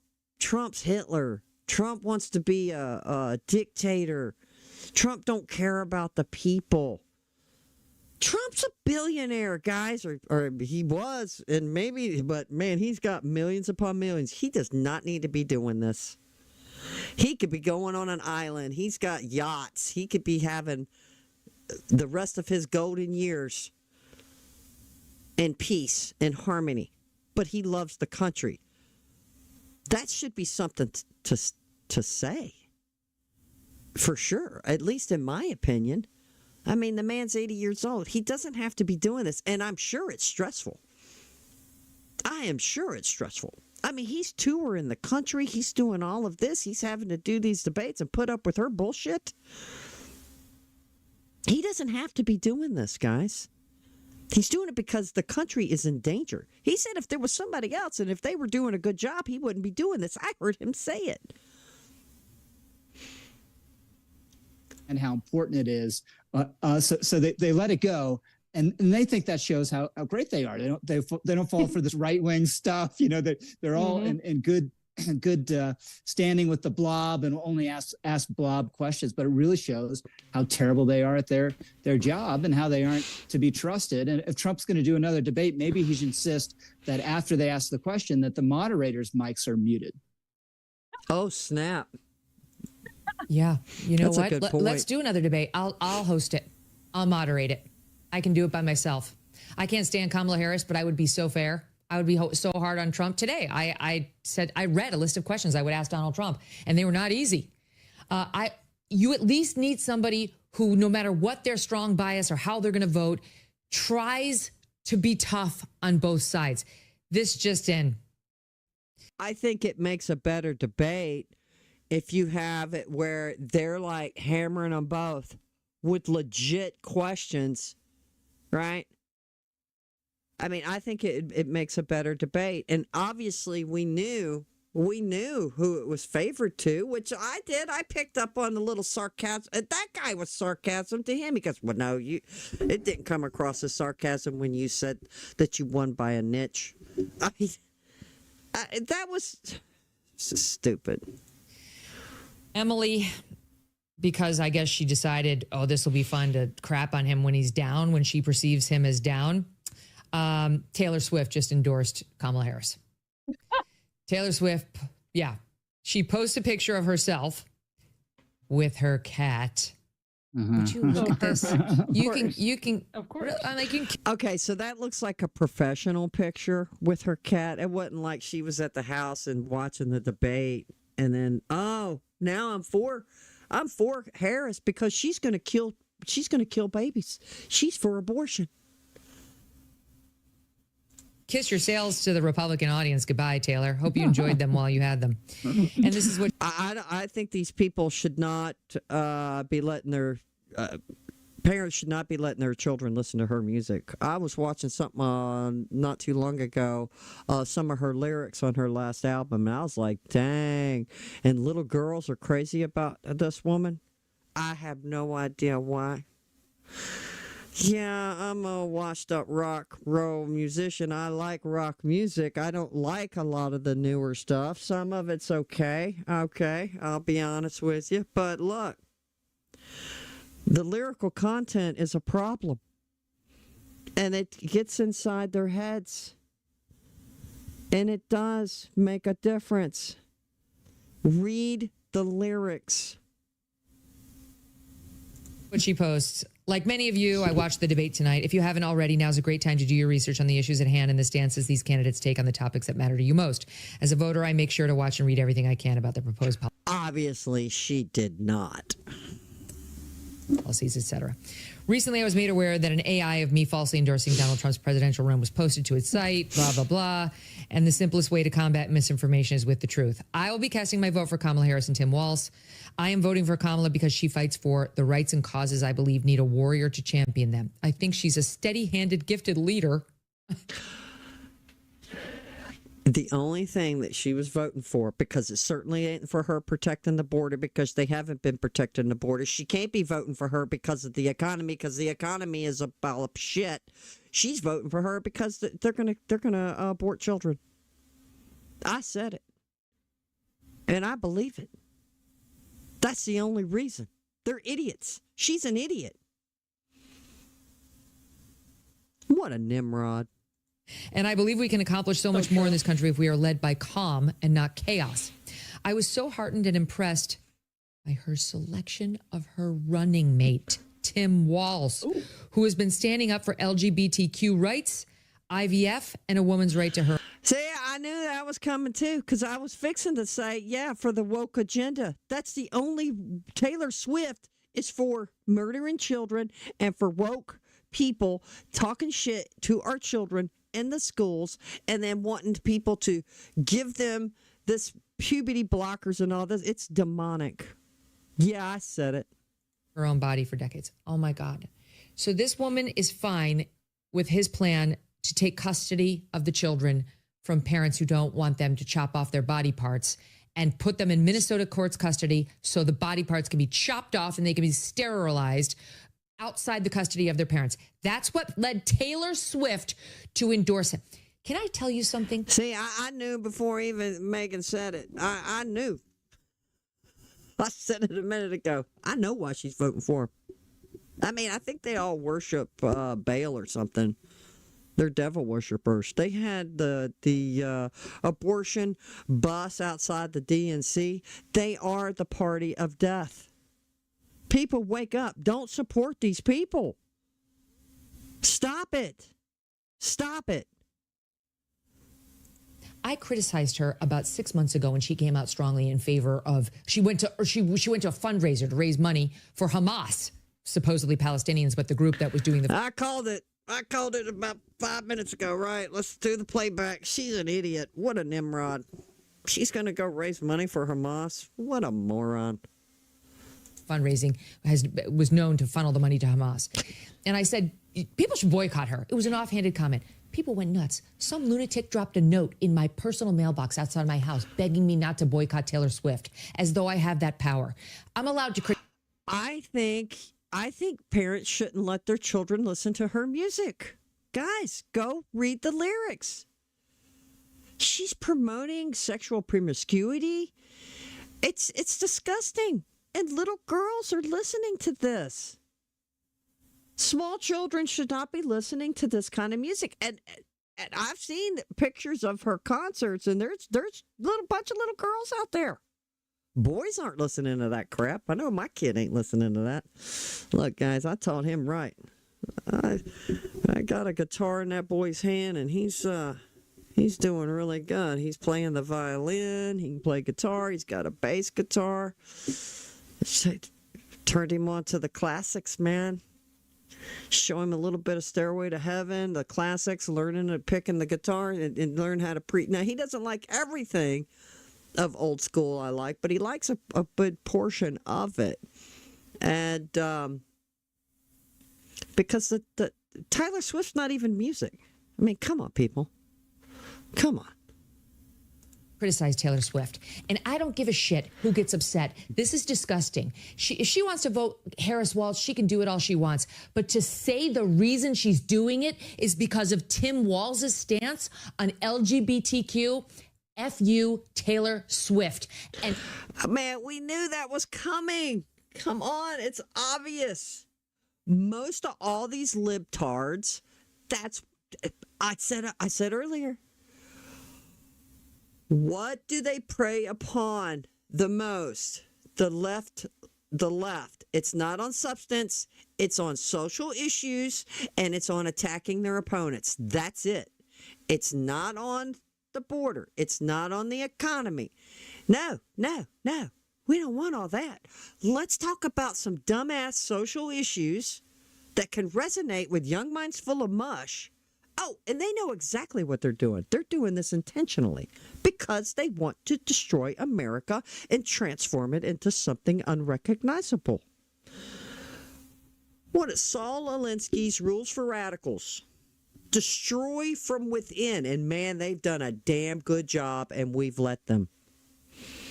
We have been asleep at the wheel, and we need the sleeping giant, which is the American Christian conservative, needs to rise up. That sleeping giant. We need to have a revival and say enough is enough. That's what needs to happen. F all of the people who want to see these children have body parts chopped off and watch them sterilized under the age of consent, and then will ride off to their multi-gazillion-dollar mansions, never to think of them again. Emily, this is a... Well, Jesus said they're only. I think what one of them asked him, well, what about these people that are wealthy or rich? I'm paraphrasing. I know I don't have the Bible right in front of me, but you get the point. Why those people? Why are they wealthy? Why are they doing? They get all of this stuff. And what did Jesus say? It's only for a season. So don't get discouraged. When you see these very sinful, heinous people doing these things, and they've prospered. They got mansions, millions of dollars. It's only for a season. Keep your trust in God. Keep your faith. Because it's better probably to die poor than to gain the world and lose your soul, right? Unbelievable. The left is losing its mind. She signed it Taylor Swift, childless cat lady. And you know what? She is a childless cat lady. I agree with Vance's point. Because women aren't getting married. Guess what they've been taught? This is going back to the liberal agenda that's been perpetrated on the American people for decades. Started in the 60s. Young girls don't need a guy. Now you can abort your baby. There's no consequences for sex. You don't need to get married. And guess what? A lot of these women are probably these women from the 60s. I don't know. I mean, they'd be older than me. They'd be in their 70s now, a lot of them. Or maybe some of them in their 60s as well that did get married, didn't have children. And who's going to take care of them? Now you done grown old, so now you just got a bunch of cats. You don't have any grandchildren. You don't have any family. That's pretty sad and pathetic, isn't it? If you think about it. Because you were fed a lie that you have a right to your body and you don't need to get married. You can be just as equal as a man and you can have this career. But then all of a sudden, I know damn well, because it's instinctive. Once you reach a certain age, you're like, oh my God, I think I do want to get married. I think I do want to have children. But then, who's going to marry you? She's probably going to be childless. How old is she? She's not going to want to ruin her figure. I don't even think she's that attractive anyway. I know I'm shallow. I'll admit it. I am shallow. She is not smoking hot. I'm sorry. I'm not sorry. She is not. When she started getting popularity, I didn't even know who the hell she was for the longest time. She had already been super famous. And I seen some pictures of her. And I'm like, this is the person? This is the woman that everybody's crazy about? What's going on? Am I missing something here? Please tell me, what am I missing? Because she is not a beautiful woman. Now, I'm not saying she's dog, but she is not. She's no Wonder Woman. Now, the lady that plays Wonder Woman is absolutely beautiful. I mean, there's some beautiful women. She is not one of them. She is not one of them. I'm just saying. But let's see her with no makeup on. Just saying. Just throwing that out there. Just throwing that out there.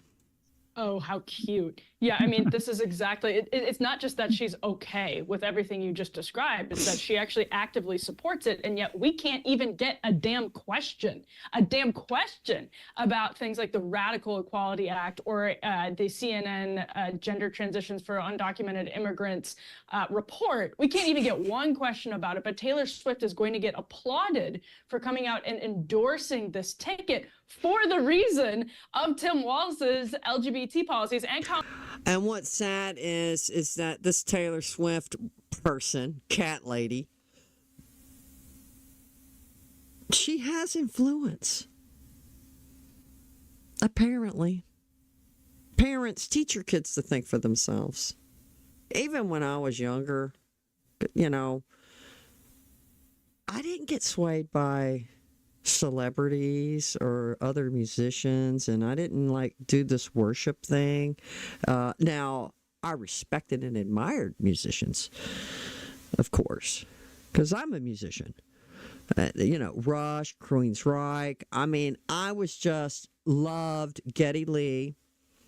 I loved Alex Lifeson, and I loved Neil Peart and what they accomplished, but it wasn't like a worship type of thing. It was a respect of their musicianship. They're just people just like us. But the thing is too, Laura Ingraham said, was it Laura Ingraham said years ago, just shut up and sing or shut up and act. Just because once they open their mouth and we find out what their politics are, it's a problem for me. I mean, it is a problem because when these people come out, that maybe there's some actors and musicians that I really liked and respected over the years and enjoyed their movies or their music, and then they open their mouth, I'm like, oh my God, I can't even listen to them now because guess what pops in my head? Their stupid crap that they say. Yeah, it's true. Kamala Harris's LGBT. Just shut up and sing. Policies, which again, if you go to her website, cites very clearly that the cornerstone of it is basically the Equality Act, which is a radical piece of legislation. The vast majority of the country, the audiences of all of the glossy magazines that are now about to clap for Taylor Swift and Yas Queen her, the people that read those magazines don't like this stuff. They don't know about it because the media won't ask a freaking question about it in a debate. But Taylor Swift is also doing this, it should be noted, because Brittany Mahomes came out just a few days ago. She's been saying she supports Donald Trump. She liked a Trump post on Instagram, got a ton of heat for it. They were sitting apart from each other at the Chiefs game, and all of the speculation was bubbling up about whether they had broken their friendship over Donald Trump. Then they sat together again at the US Open, and Taylor Swift got all kinds of heat for being friends with a Trump supporter, and now she rolls out an endorsement right after the debate. That is absolutely not a coincidence. It's a calculated public relations move. This pair, Taylor and her boyfriend, Travis Kelce. You know, they have all these people on email speed dial to send out the talking points. They hit all of these. Man, I'll tell you what, the left is so organized in their media propaganda, and they've got their tentacles into all these people who are very influential for young people. I guarantee you they were all messaged. All of them. Did y'all, I don't know if y'all watch Asmongold TV, but I like him. I know, I'm weird like that. But anyway, he was profiling these other, they were black guys who were hugely popular. I guess they're on Twitch and YouTube, and they've got like millions of followers and stuff like that. But they were being asked by the Harrison campaign for interviews. And they got on the air and go, why are you asking me to interview you?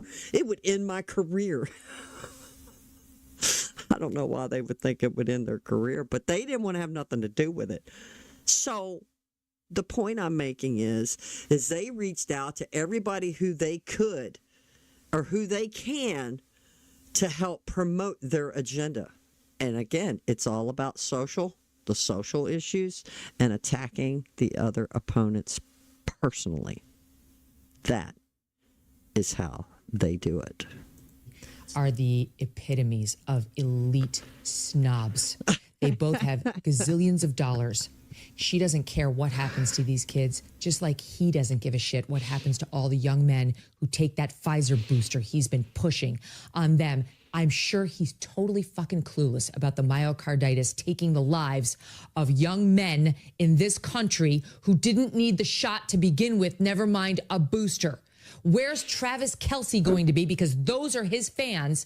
Where's he going to be when these boys wind up with heart scarring that causes heart attacks and potentially death? They will be sitting in their mansions in Rhode Island and California and New York and jetting across the world. They want these people to die. I'm going to say it. I think they're worshiping the devil. They've all sold their soul. I guess when babies are killed and aborted and they're selling the parts and they're doing experiments and God knows what all they're doing with it. They're doing it. I think they do it because they get power. They get some power from it. It's power I don't want nothing to do with. I don't want nothing to do with that.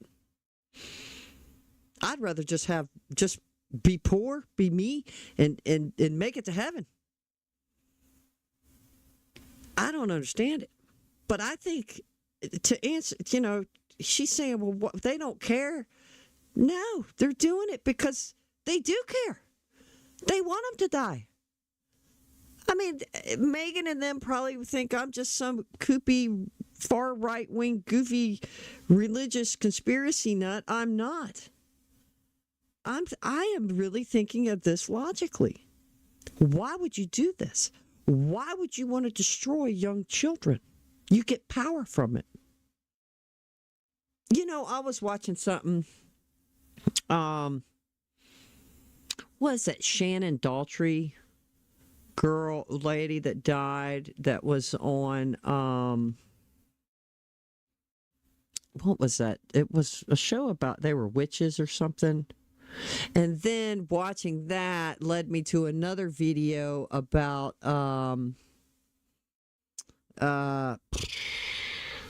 what was the Vampire Diaries.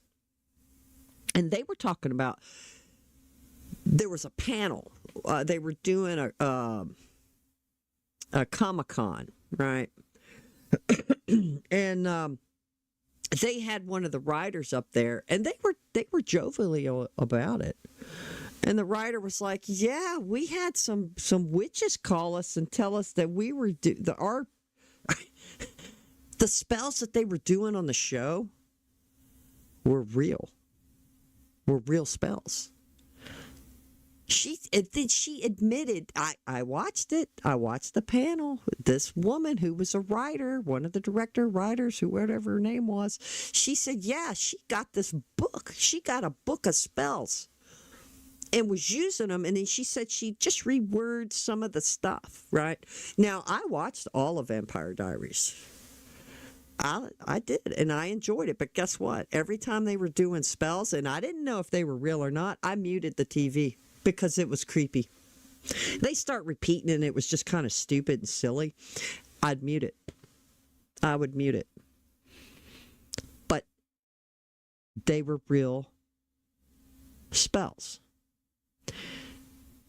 Why would the DNC have a vehicle parked outside for them to give abortion pills out to people?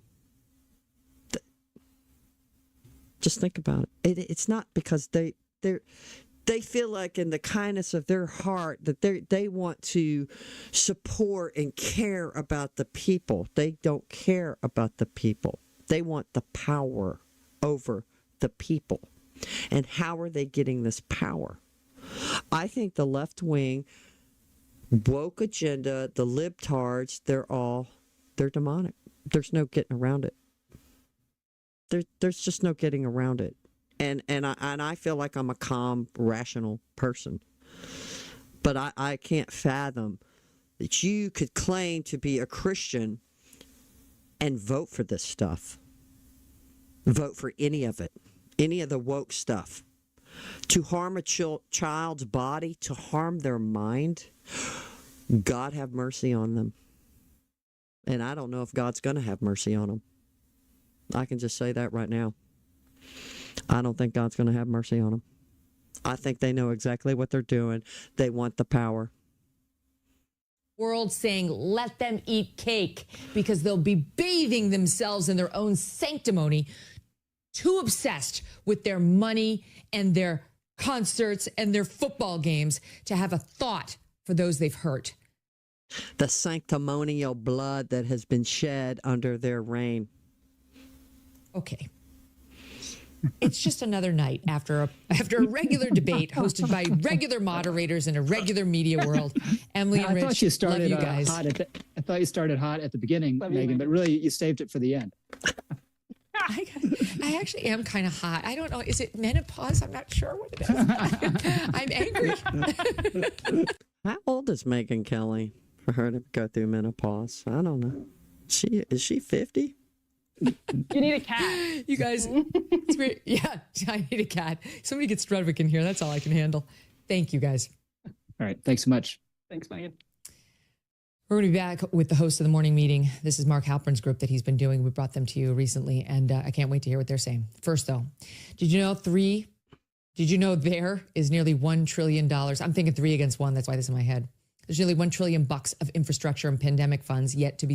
Okay, she's doing an info. You know what? I could fast forward this.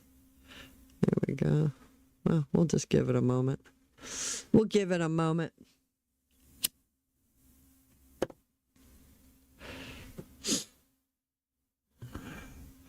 Yeah, that's I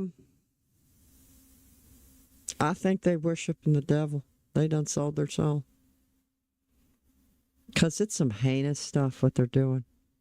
And people are believing it and wanting it and thinking it's okay to do this with their children. It's scary.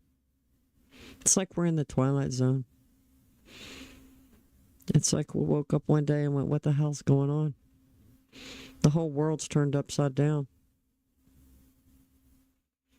Wrong is right and right is wrong.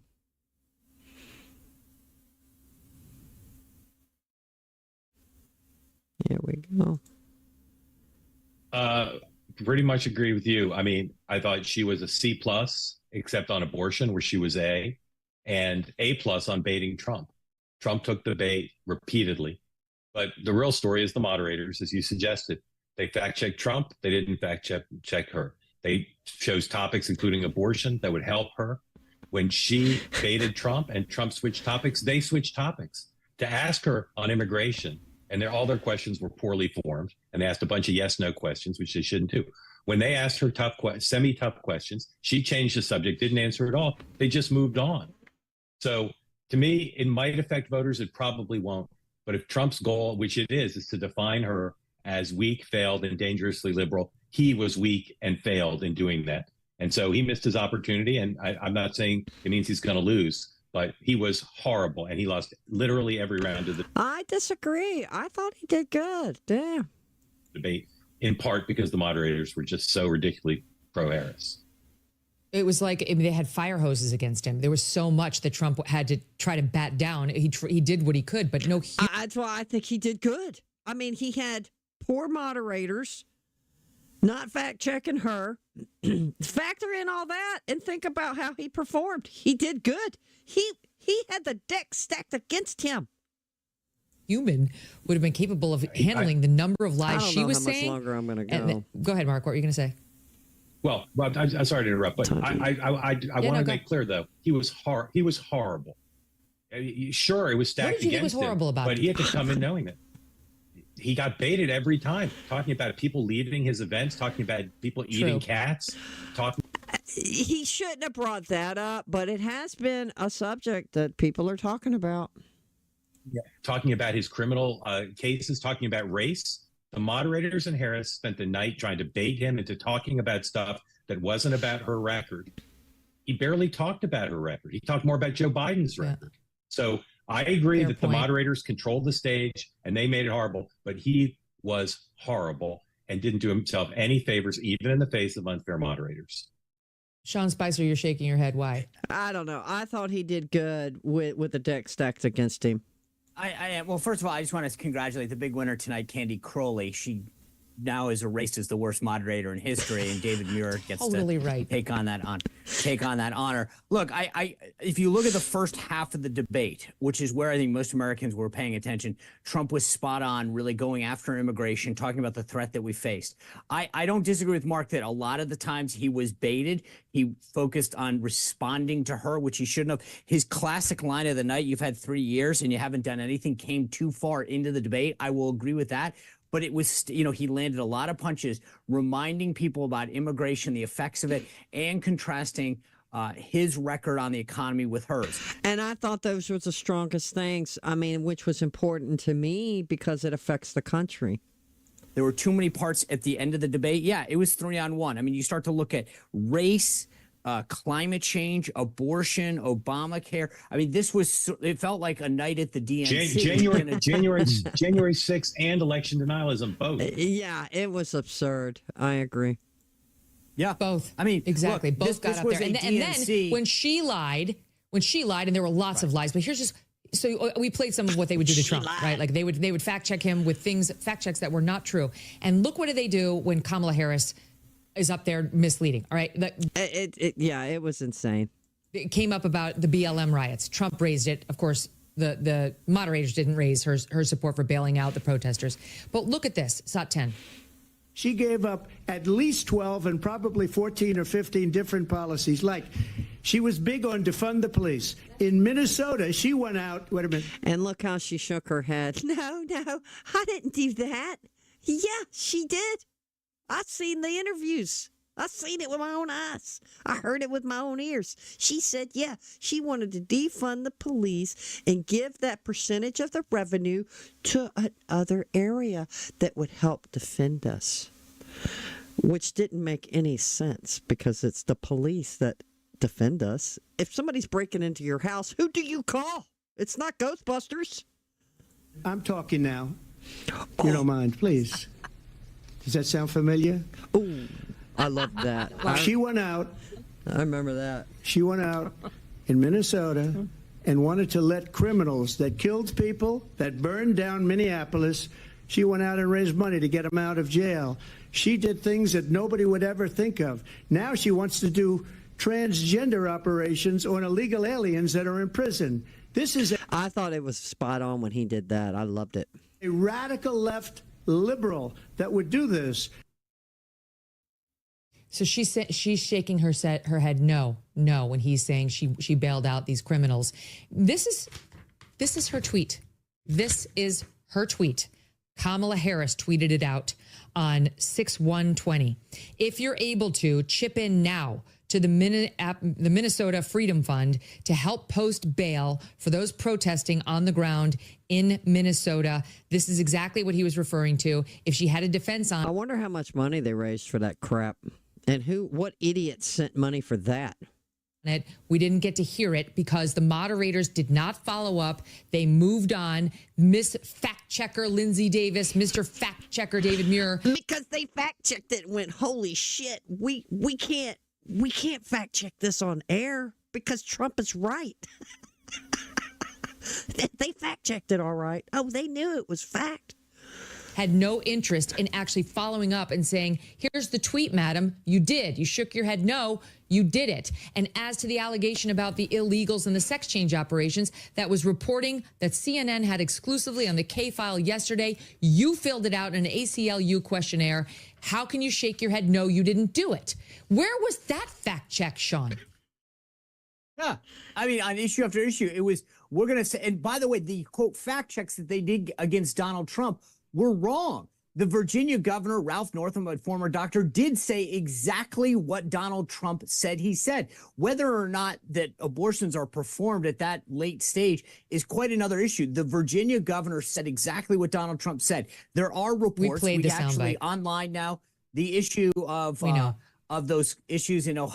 And Kamala never answered it straight up. Ohio have come out. So issue after issue, they fact checked them incorrectly.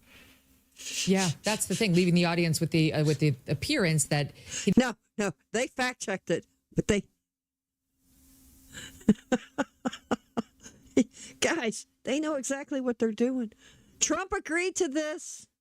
Didn't know what he was talking about, and he was lying repeatedly, which she kept saying, and it played beautifully for her. Tim, what are your thoughts on tonight? Yeah. I guess, look, hearing all of this, you kind of would think that like Donald Trump has no agency in this situation, that if the bait is set and he takes it, he is a victim in that situation. We got fact checks on questions like Sean noted. There is no state where it's legal to kill a baby, right? And if you make that fact check and it is something inserted at the end of an answer to tell the viewer, but if that is the case, is that really? Let me ask you something, Tim. Let me ask you a question. In Minnesota, oh yeah, let's hear this. Very quick, one second. Let me ask you a question. I will just say, go ahead. I'm fact checking you. In Minnesota, if they are trying to abort a baby and the baby is born, notwithstanding the abortion, it's born alive, are you aware that it is legal for them to just let the baby sit on the table and die? They do not have to get it medical care. Do you know that? A lot of people don't know that because it's so horrifying. They don't talk about it.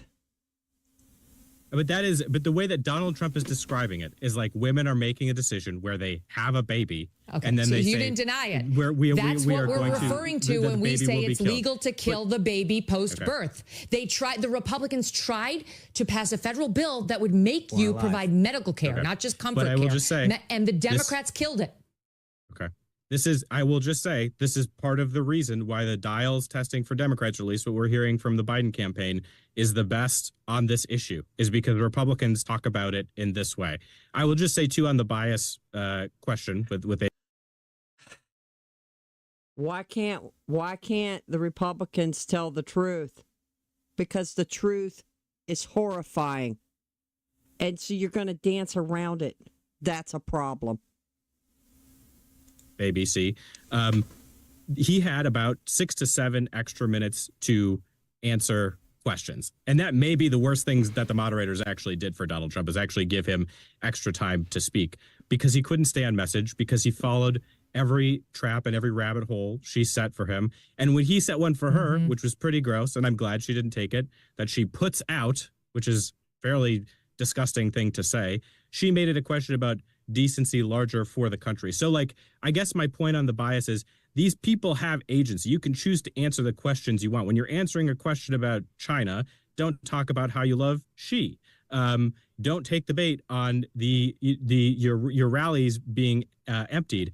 Don't say that you would not necessarily veto an abortion ban. Don't refer to the rioters at January 6th as we. Don't give an incoherent answer on energy and oil. Don't talk about eating people's pets. And Tim, you know, Tim, like one more. It is his choice. One more. I'd add that. Say you want Ukraine to beat Russia. He wouldn't say he wanted Ukraine to beat Russia. Man. Sure. It is. I understood why he said. I understood why he didn't say what he said about Ukraine, because let me tell you guys, in the Republican Party, they're over Ukraine. They're done. They're done funneling money to this country. They believe that the war is already lost and that it will not be won by Ukraine, and that what needs to be said is, let's face reality. They've already lost, and Donald Trump understands that. And that is why he answered the way he did on Ukraine. But the thing about the pets in Springfield, can we just spend a minute on that? Because Trump was right. There is reports. I did a video on it.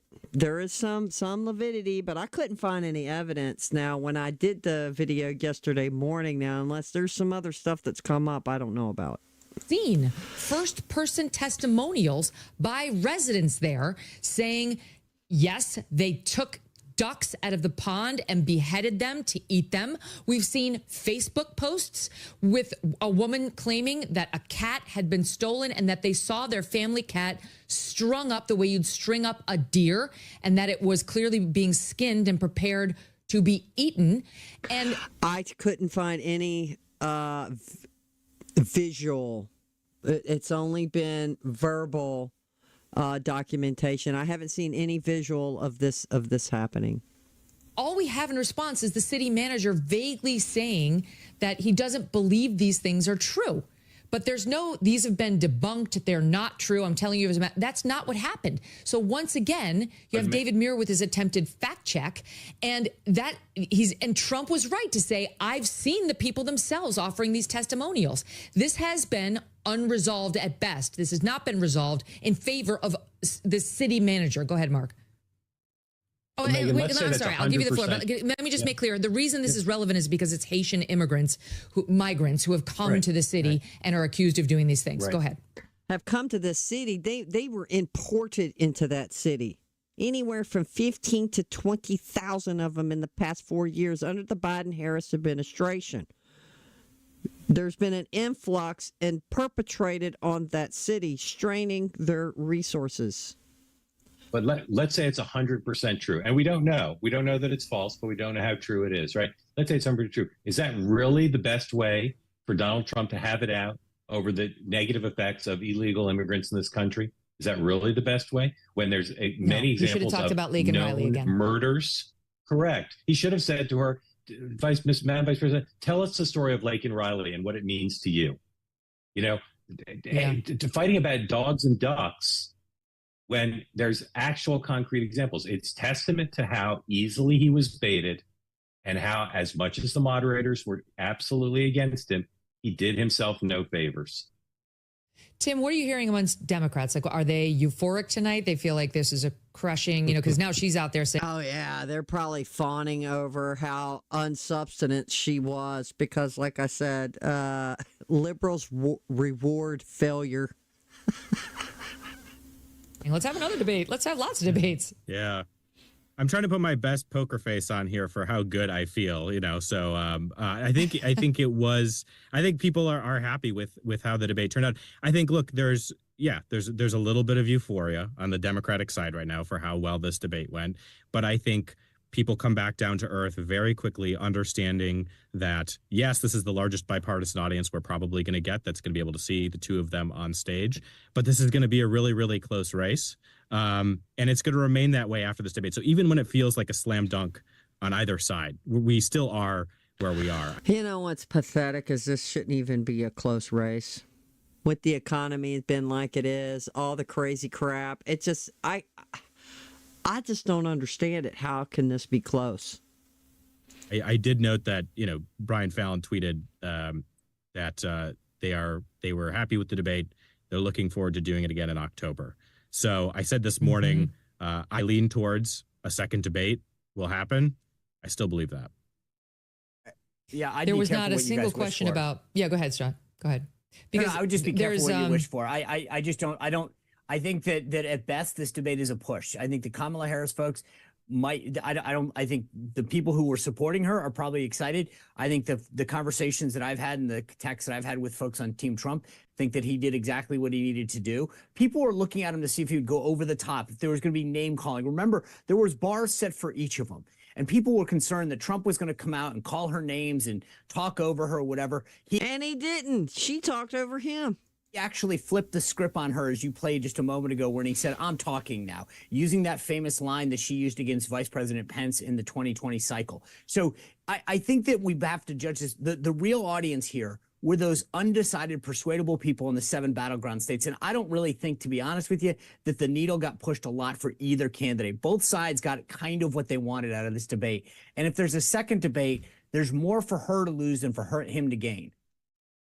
Sean, you were on Here's Rhode that Island SOT mushrooms. you just Do you mentioned. think he got what he wanted? Let me just play SOT 15 that Sean just referenced. Watch. In Minnesota, she went out. Wait a minute. I'm talking now.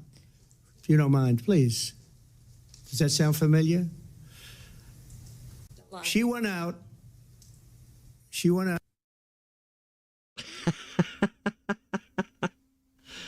I think she did it on purpose to try to goat him.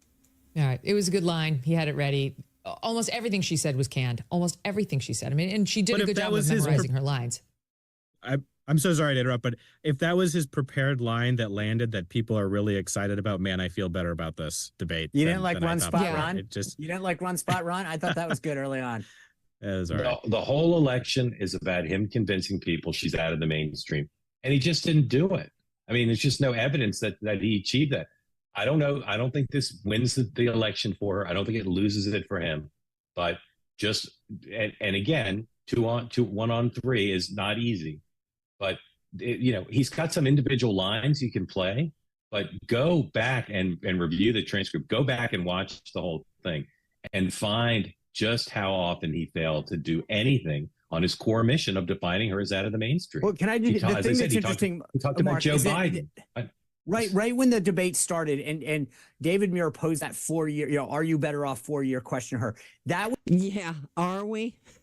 Are we better off? Was an opportunity for her. She didn't answer the question, but I also thought that he should have come right out of the gate and said, "You're not better off 4 years ago," and contrasted his record right away. I think that was a missed opportunity. I'll give you that. But for anyone who was looking right when that debate started to see how she would answer the question, it was not a good answer on her behalf. Her answers were horrible. Here but Sean, is- he didn't hold her accountable on that or on immigration.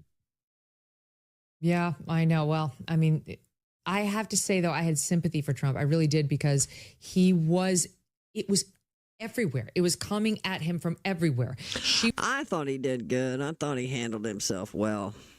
Was hammering him. The questions that he was being asked in the principal sense were hammering him. The fake fact checks were hammering him. She was lying and there was no fact check. And then they turned to him and not let him respond and hit him with another controversy. I mean, it was an all pile on. And I felt for the guy. He's only human. This would have been tough. Look, I feel like this would have been tough for me. And I can argue these issues. I'm good at arguing these issues. But Megan, are you the least bit surprised, though, Megan, that that's what happened? Are you the least bit surprised? Yeah, I am. I actually I'm not surprised that it went the way it did. thought that they'd go CNN Really? route. I thought they'd go the Dana Bash, Jake Tapper route of what are we going to do about Social Security? What are we going to do about the border? What are I didn't think they would be this biased. I thought they'd worry about their reputations. And now you're getting reaction like this, media reactions pouring in. I give you Chris Wallace. Our favorite Chris Wallace. Here we go. Didn't think I was ever going to witness a debate as devastating as the one that you and Dana moderated back in June, where Joe Biden basically tanked his reelection campaign. I think tonight was just as devastating. I think that Kamala Harris pitched a shutout on almost every subject I can think of. She shut. Do you think his father's rolling in his grave? This guy. Trump down on abortion. She shut Trump down on January 6th and democracy. She shut him down on national security and turned to the former president and said, the military leaders who served with you think that you're a disgrace. And then as Dana... Yeah, and then he turned around and said, yeah, I fired him. I thought it was brilliant. I fired them all. That's why they don't like me. It was brilliant. Mentioned very powerfully at the end, made the point that she is the candidate of change, and we need to turn the page from a decade of division and polarization. On substance, I think she pitched a shutout, and I think she did on style as well. That guy needs to retire for real. Come on, man. I find that amazing. I think these Democrats are feeling good because they finally have a candidate who can argue, unlike the one we saw in the June debate. But I believe that this did not turn anything in her favor. And I actually do not think there's going to be a big bounce for her in the polls. And I think Trump remains on track to win this election. Mark, am I wrong?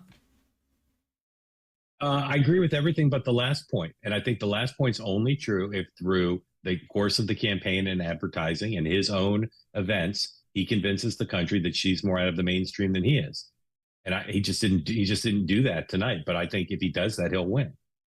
Megan, can I go back to one quick point you made about ABC? Because I think this is important to understand. ABC sucks ass, by the way. Just had to say that. At least from my perspective. I think ABC, for those of us who wanted to see fairness and looked at the CNN debate, I think for a lot of folks in the media and on the left, they didn't think that CNN did enough to go after Donald Trump. And when it comes to ABC, I think that they tried to fulfill what they believed their role was to their constituency, which was, well, you need to take on Donald Trump. They're going to get kudos from their colleagues and from the legacy media tonight because they felt as though they had to fulfill that role. I think exactly. Yeah, they love to pat each other on the back. You know that. Their boss is her best friend. Yeah, it's just not decisive either way. It's just not decisive either way to say he got fact checked 3 times at the end of a question and therefore the whole debate is rigged. I just think it's overblown, and I think you can instill that feeling. I think in a certain group of people, Trump's base, who may feel that. But I don't think that brings any new people in. Just once, Tim, I want a Democrat to go through a debate like that with a supposedly neutral media organization and see how you. No, they wouldn't survive. Because all they do is attack and then play upon stupid ass social agendas. Feel about it just once. You know what? Let me moderate it, and that's exactly what will happen to her. And I'll do it to him too. And I have a proven track record of being very, very tough. Well, but Megan, if you do it, but Megan, if you did it, it wouldn't be like that because you would be tough on both sides. That's exactly my point. Right. Is being tough on right. But I'm saying let Tim and some Democrat he works for go to a debate that's 3-on-1 and see how the Democrats feel about it. Let Tim and the dumbasses that he's with go. This guy, Tim, man. Come on, man. All doesn't happen. The fact checking is against one candidate, and there is none against the other. When all the controversial things that one candidate has done are teed up, and he's hammered on it, and the next question is to his opponent saying, what do you think of that terrible controversy? As opposed What'd you think? Did he hurt your feelings because he said you weren't black, or he didn't know you were black? He thought you were from India. Are you butthurt? How do you feel about that, by the way? Forget about how you're going to fix the country, the country you destroyed. Was to drilling down on her weak spots. It was the most egregious hour and 45 minutes of bias I have witnessed at any debate that I have witnessed. And I've witnessed and participated in a lot. Go ahead, Tim. No, I was just going to say, and look, you can ask those questions. And as many people on debate stages have proven, you can answer those questions how you would like. And you can bait your opponent how you would like. And you can stay on message and you can drive a core vision of what you want to do. He just can't do that. And it is a problem for him, I think, uniquely in a way that he's such a highly reactive individual, right? So when he does get prodded in that way, he is at a disadvantage because I think there is something core in his DNA that he can't not take the bait in those situations. My question though for Republicans walking out of this is like, what was the plan? And was this anywhere close to the plan? Like, what was the outcome supposed to be here? Did they, if this was the belief that there was a Trump was Trump. That's it. And I like it. And I respect that. He doesn't pretend to be anything else but himself. And that's what I do like about him. Harris, she's a chameleon, man. She flip-flops just so she could get elected. grievance that ABC would be biased? Was there any preparation for that? Was there any thought to how he would duck and He knew that they were going to be biased. Come on, he's not an idiot. The guy's smart. dodge and maneuver on the stage to deal with it? Or do you just go in and then complain afterwards? Here is, can we play SOT 26? This is Trump in the spin room responding to her call for a second debate. Why won't you commit to a second debate with Kamala Harris? She wants a second debate because she lost tonight very badly. So they immediately called for a second debate because they lost. So we'll, think about that. But she immediately called for a second. Look, we're looking at polls. We're looking at polls. The worst poll that we've had was 71 that I see, 71% to like 24 or 25%. Wow. Okay, that's. I didn't hear a yes, unfortunately, because I would like to see it happen again. I'll leave you with this. Excellent job by the ABC News moderators. Signed, Jeffrey Toobin. He really liked it. How much did he like it? And was his joy caught on camera? You'll have to wait for that news story until another day. Guys, thank you very much for being here. It's a pleasure. Thanks, Megan. What a night. Good to see you, Megan. Thank you. Oh, what a night. All right, coming up next, Eric Bolling. He's got thoughts. First, though, as the cool fall breeze settles in. Guys, I'm wrapping this up. If anybody even watches this, I've got to go to bed. Blame it, I got to get up early in the morning. Well, I did enjoy that. I was tired at first, but anyway, thank you for watching, and you guys